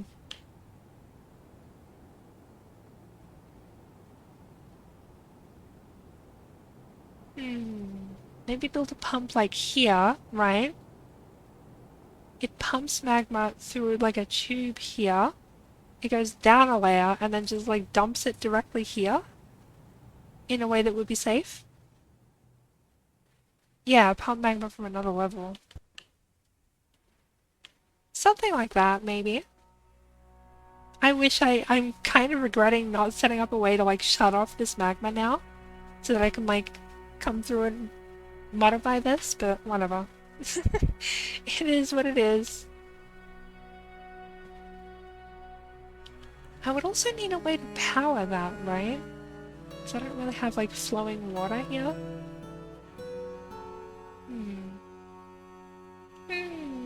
Sounds risky, yeah. It sure would be.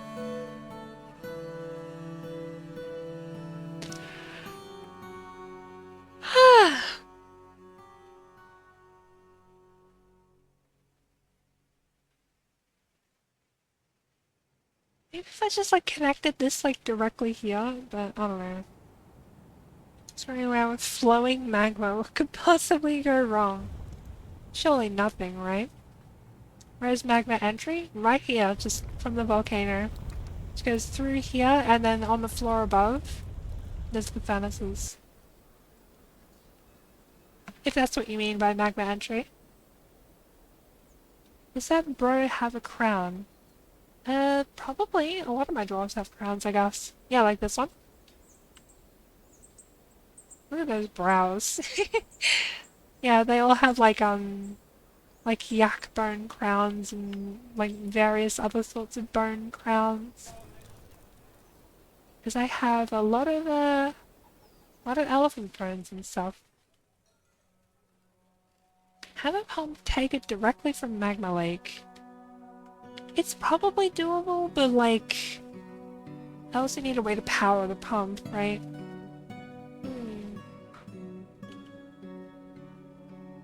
Yeah, I don't know.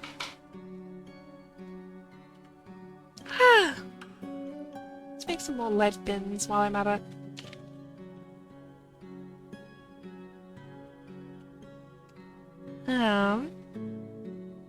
Ask the dwarves' movement was smoother like Rimworld? I don't know if I agree with that, honestly. Like, I like being able to see, like, what tiles the dwarves are on, I guess.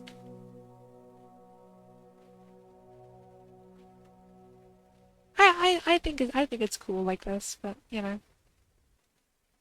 Whatevs. Hmm. How else can I get more magma flow here?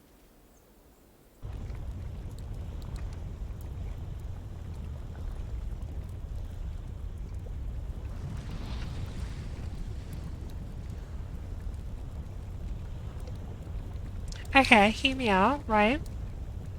I remove a tile here, or maybe more like, maybe more like over here, I guess? No. Yeah, it would have to be like here, right? Move a tile here, build like a protective cover around here, then have a thing like go there, so we're just like adding a second layer's magma into this spot here. I think that could work, maybe. Yeah, well, I'll try that, I guess. What could go wrong?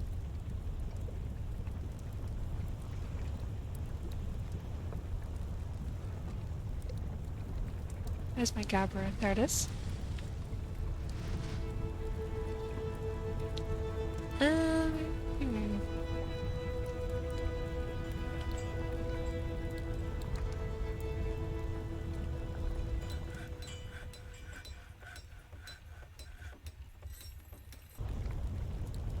What could go wrong?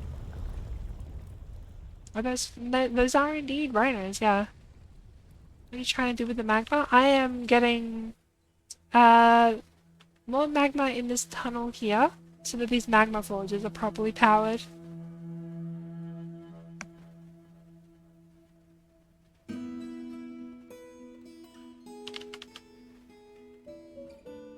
Rhino, get out of the magma spot, would you? I think I'm gonna set up like a bridge here in case it doesn't work, I guess. Like like this. Actually, no, that was right, yeah.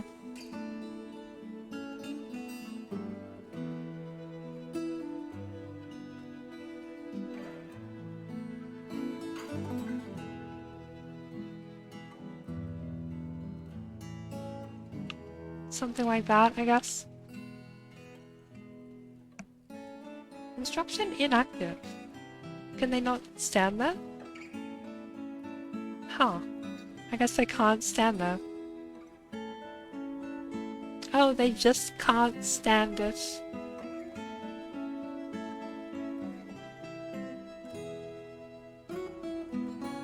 Apparently we're out of rocks again. Let me go back up to the mines over here.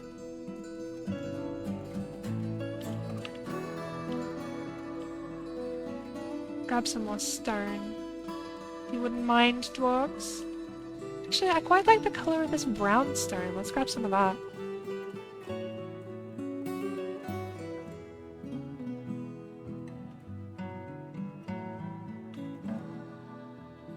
Cool.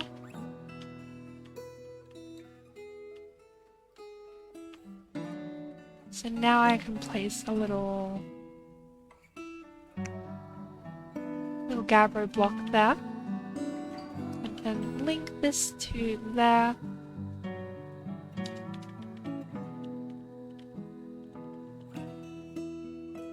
Preferred Bridget instead of Bridge. OMG, Bridget from Guilty Gear? No way. I'm such a big fan.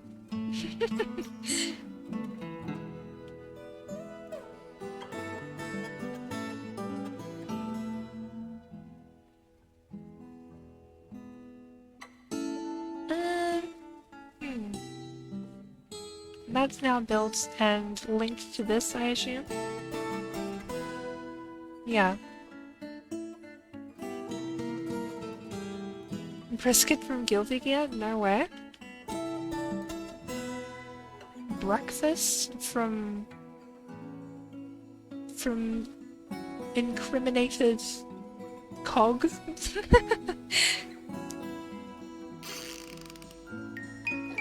Dwarf cancels starting fist fight, target inaccessible. That's a very funny way to word that. New babies born on the fort.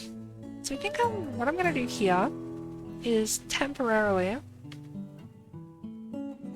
just remove, like, all of the rhinos from this general vicinity so they don't get toasted. Where are you going? Okay, the dwarves have got him under control, I guess. So now, pull this lever. This is going to be a dangerous job, but I think it should be fine. Things might get a little bit on fire, but he'll be okay. He'll be right. Don't worry about it. Can my miners not access that? Oh, they're all already digging, right. I need to set a higher priority on that.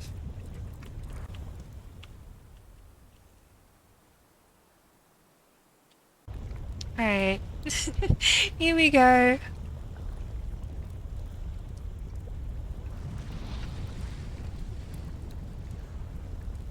This is probably like one of the stupidest designs for anything I've ever done. Wait, this won't even work because, like... No, I need to cancel this digging. Because, like... Then the bridge is here and they won't be able to, like... Yeah, this bridge needs to be in a different spot. Hang on. I have constructed that rather poorly.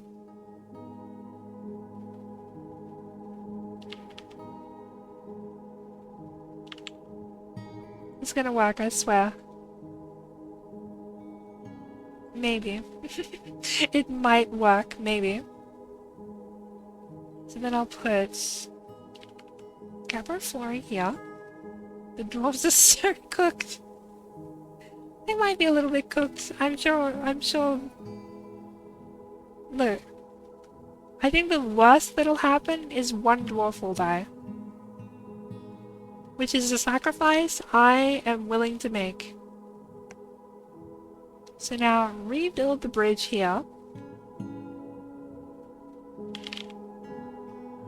Right? Oh, Sire Megas wants something made. Bucklers. Okay, more bucklers. Wooden buckler.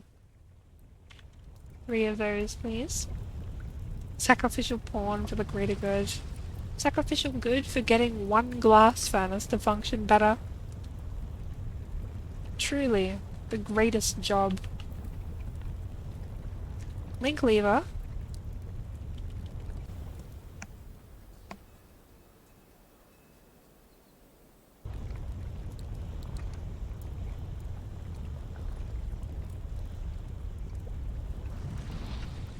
Okay. Maybe it's when they order to make something, then order to not export it. Yeah, I think they do that because, like, they, the things that they order to be made are things that they like in their preferences tab, right? So I'm pretty sure the reason they do that is because they want that thing made because they like it, and then they don't want it exported because they want it to stay in the fort, right? So I don't think that's, like, an error. I think that's, like, intentional.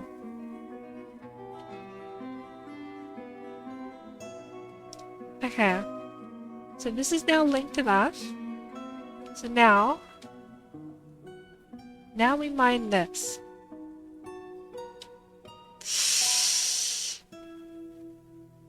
That lava flowed out way faster than I thought it was going to. Okay, dwarves pull the lever, dwarves pull the lever, dwarves I need you to pull the lever right now, thank you! Things are gonna get like a little toasty in here for a second. In fact, let me like as quickly as you can. No, wait, no, not wood. Don't build it out of wood. That guy vanished, yeah. He vanished like an old oak table.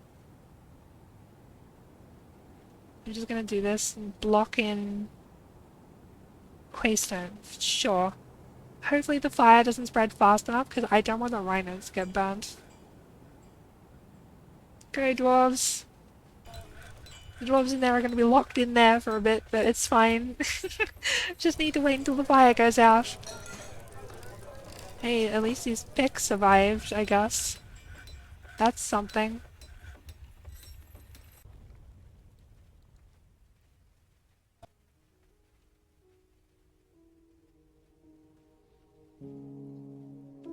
No, is anyone burned? Is anyone in the hospital? No. Ay, ay, ay.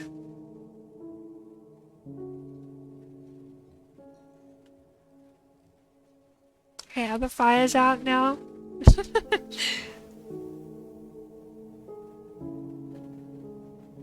Oh, my parchment's on fire. Oh no. Can we like throw this in the well or something? Or douse it in some way? Or is this just gonna like burn to a crisp? It had passable prose.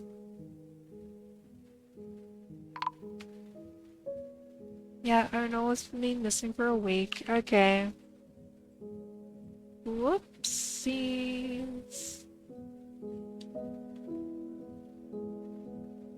Instantly evaporated. That's crazy.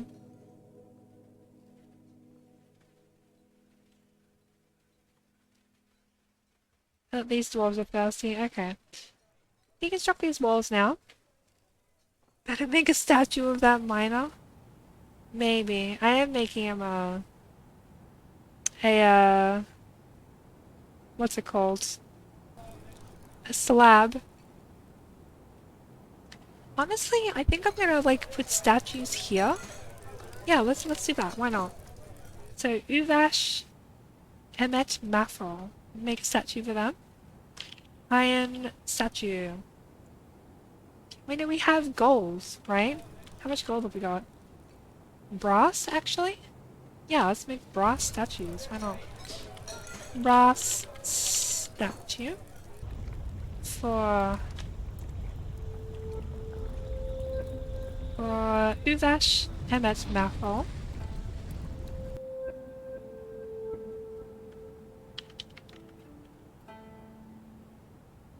Fresh chambers, and then brass statue.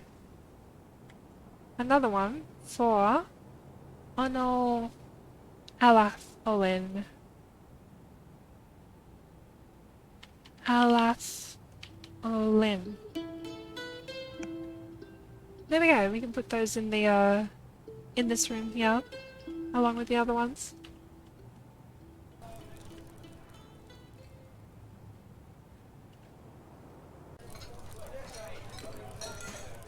They're all annoyed after choking on smoke. Alright, can I move this somewhere where it'll like get wet, maybe?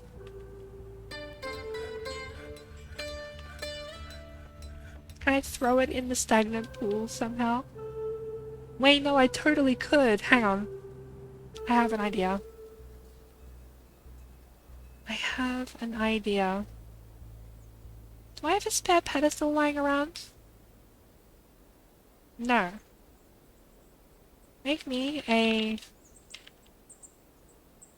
a wooden one for funsies. I wonder if the wooden one will actually burn if I put something that's on fire on it. So these pools evaporate over the summer, so I can just douse this thing in water now, and then when summer comes around they can grab it out of the pool. Simple as.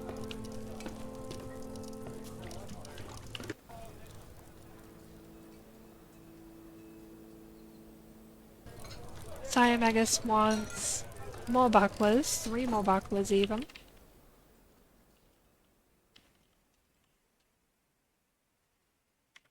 Three of them.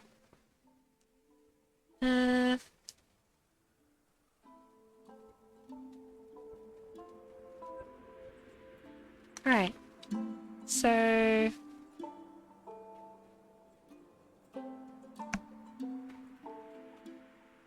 Won't the water damage it? I don't think so. I mean, like, it's on fire right now, and if the fire's not damaging it, then I don't think the water will. At least that's my guess. So, scroll. It's this one, right? It's the movement of animals, natural, supernatural, right? Reflections on genius. So no, not this one.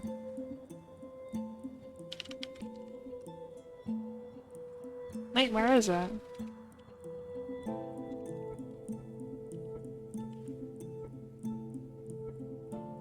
Parchment scroll.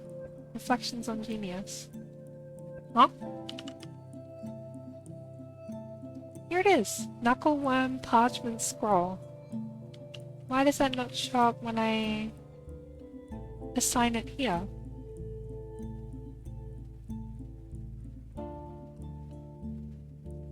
Is it in, like, codexes?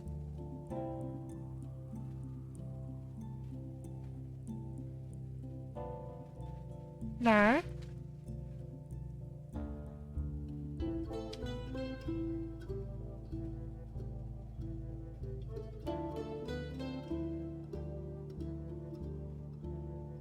Can they not put it there because it's on fire?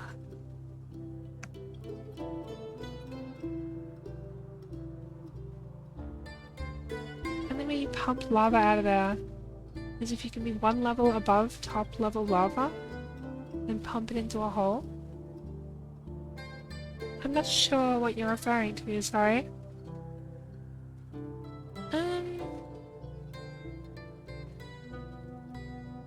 Yeah, I have no idea why I wouldn't be able to, like, assign the scroll here, other than it being on fire. So I guess I just can't.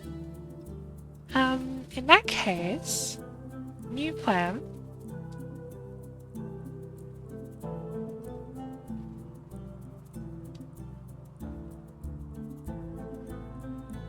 Make one of these.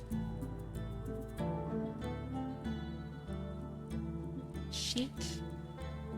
No, that's for individual sheets. Is it a finished good, the scroll? No. Is it a furniture? No.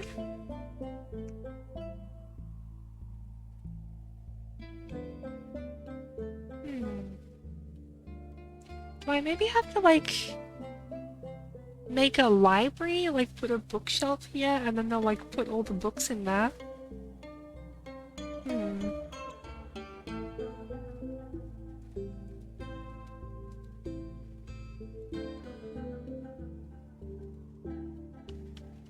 I am not sure.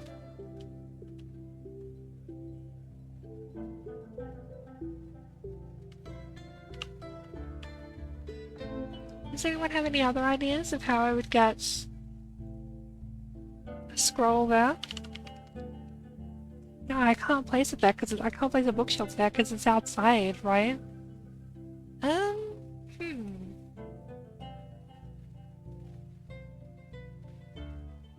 Maybe with...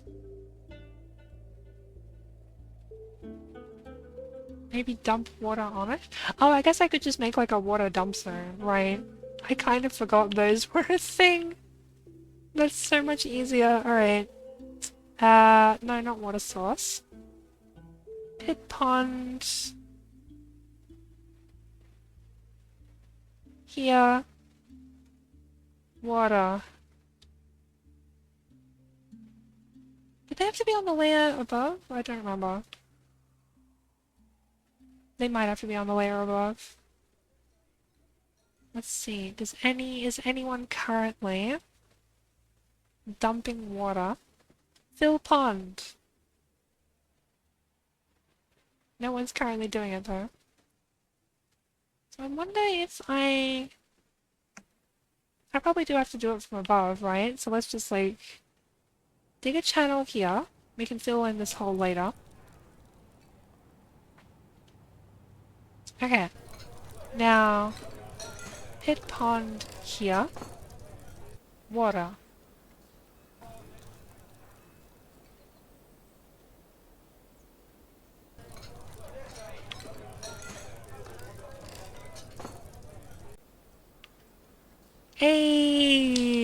there we go. It's been extinguished. Alright, Beverly. Thanks, Tumbler Yumbler. One freshly extinguished scroll.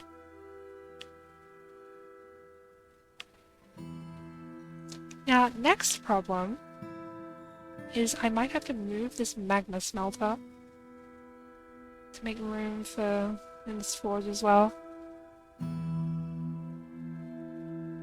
Let's just like move all of these, I guess.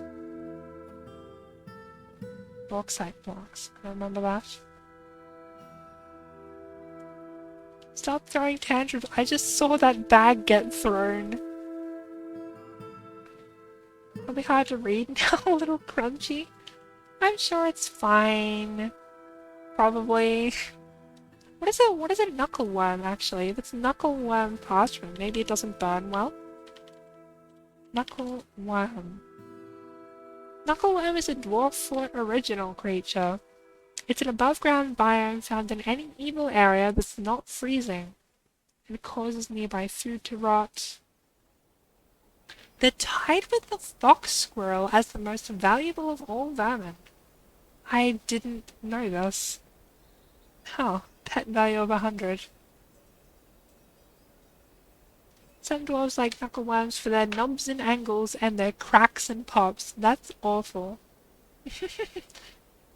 Doesn't look like it'd be super flammable, I guess. So now, magma smelter. We're just moving all of these to right here. Magma forge. Needs magma safe anvil? What? Did my anvil fall in the magma? Oh, they're probably like moving the anvil actually. I'll just give them a sec. Magma glass furnace. Magma kiln. Let's see if it's ready now. Yep, there we go.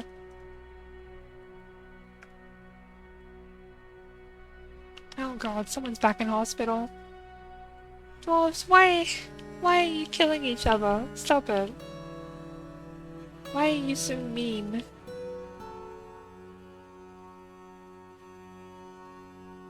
So many dwarves are just fighting.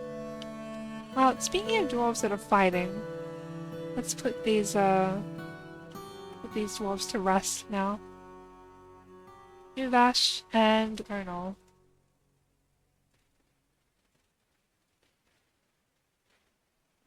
What? Susset Ross boards? Was that dwarf using a fake name? Huh?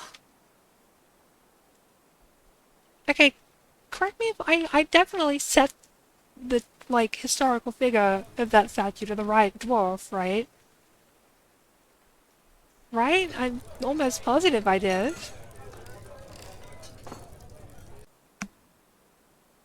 Who's Zazis? Weird. Fake name. Dwarves can assume, like, fake identities sometimes. And, like, it happens when they're a criminal. And, like, you'll find out, like, once the dwarf, dies or whatever. They stop using their fake name.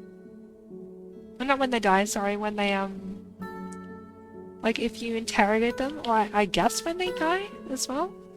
I don't know. Weird. Really, really weird.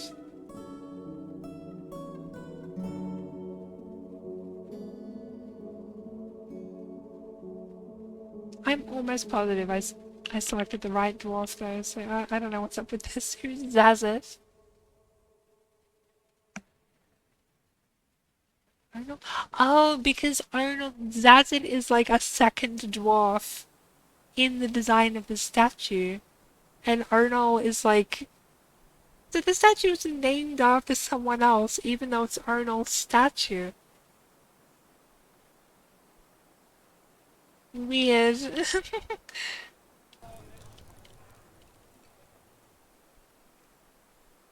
That does make a little more sense now, though.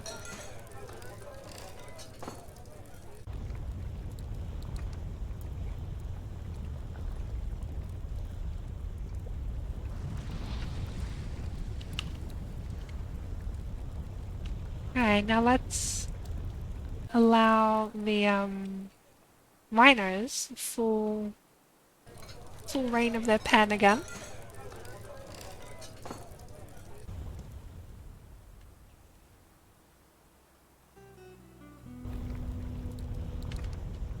You uncovered a serial killer last night. Kept sucker punching your farmers until they die.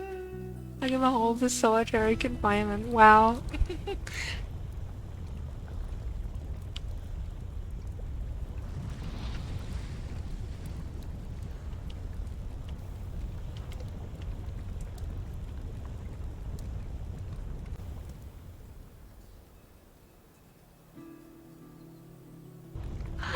I'm starting to get kind of tired here.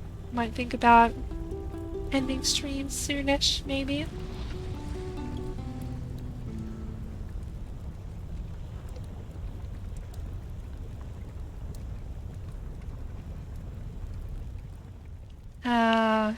This is good, right? Yeah, sure. So hopefully the lava will clear up soon. You went dangerously close to stepping on that magma, little rhino. Okay, so now pull this lever.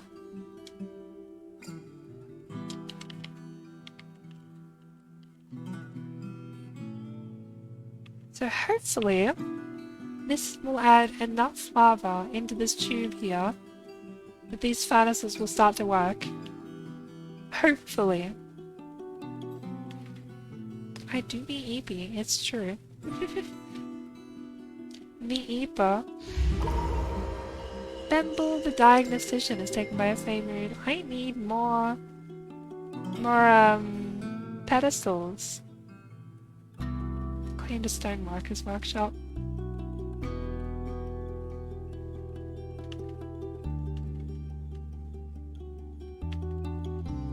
How are we looking? You know, I don't know if this has helped at all. That whole thing, murdering that dwarf by accident, might have just been for nothing, because I don't know if this has actually, like, improved this at all. Whoops. Can we just making a green glass block? If it goes through, then I guess it worked, right? Yeah, okay. And I haven't seen them cancel jobs, so maybe it actually did work. I'm just gonna work off the assumption that it did work, I guess. Bamble has begun a mysterious construction. Let me make some rock pedestals. Also, we might need to like mine some more rocks, I guess.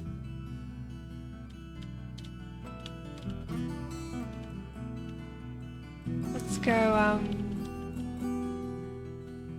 I guess like here will do for now. Just mine out all of this.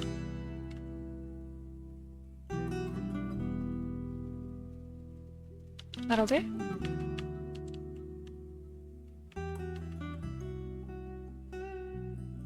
Thyket is throwing a tantrum. Love to see it. I just saw you throw that barrel, Thyket.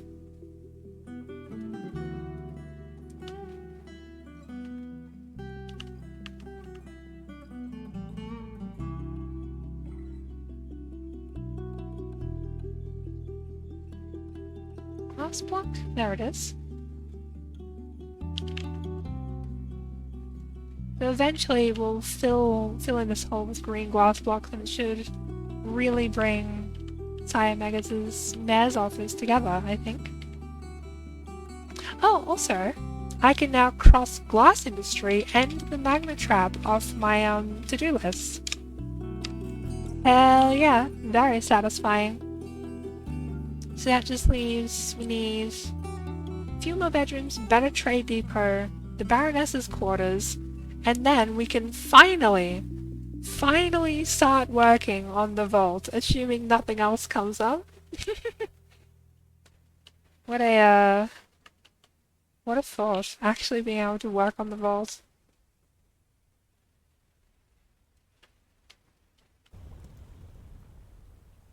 Oh, jobs removed from unpowered glass furnace?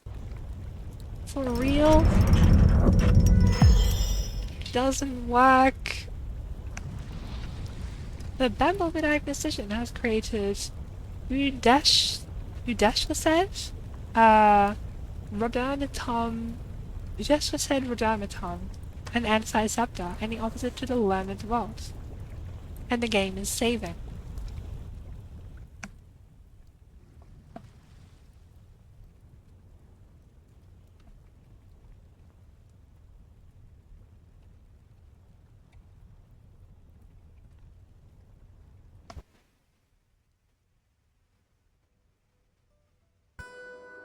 Alright.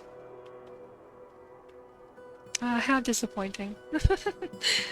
I might sort of like maybe off stream like plan out a pump layout or something to try and like fix this furnace problem. But until then, I think I'll just leave it for now. Let's place some of those pedestals.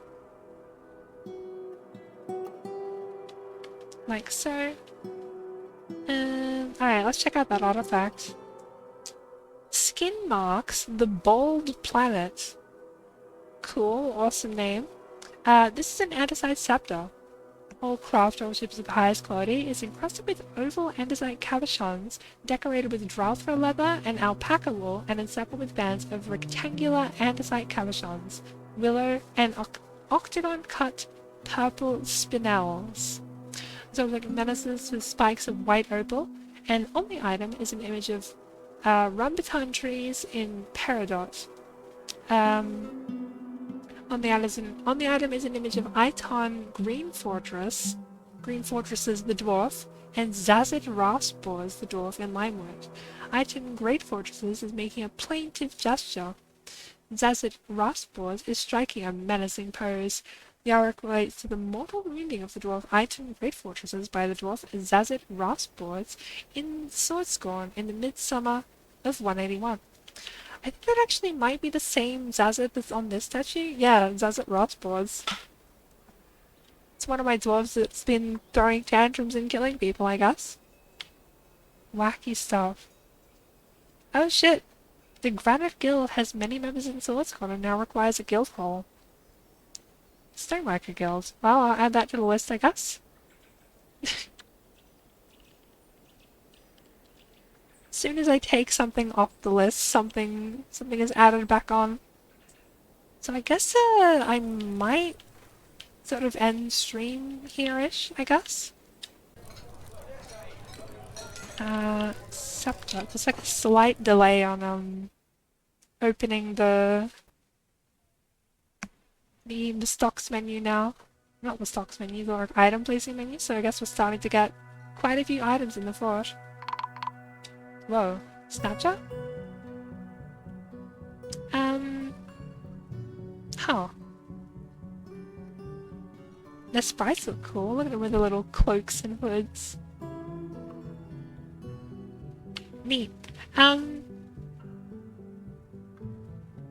We just got attacked by snatches, and I think that might be where we leave it.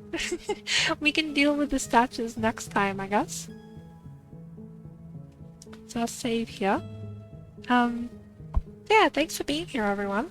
I feel like this was a fun one. I had a lot of fun, at least.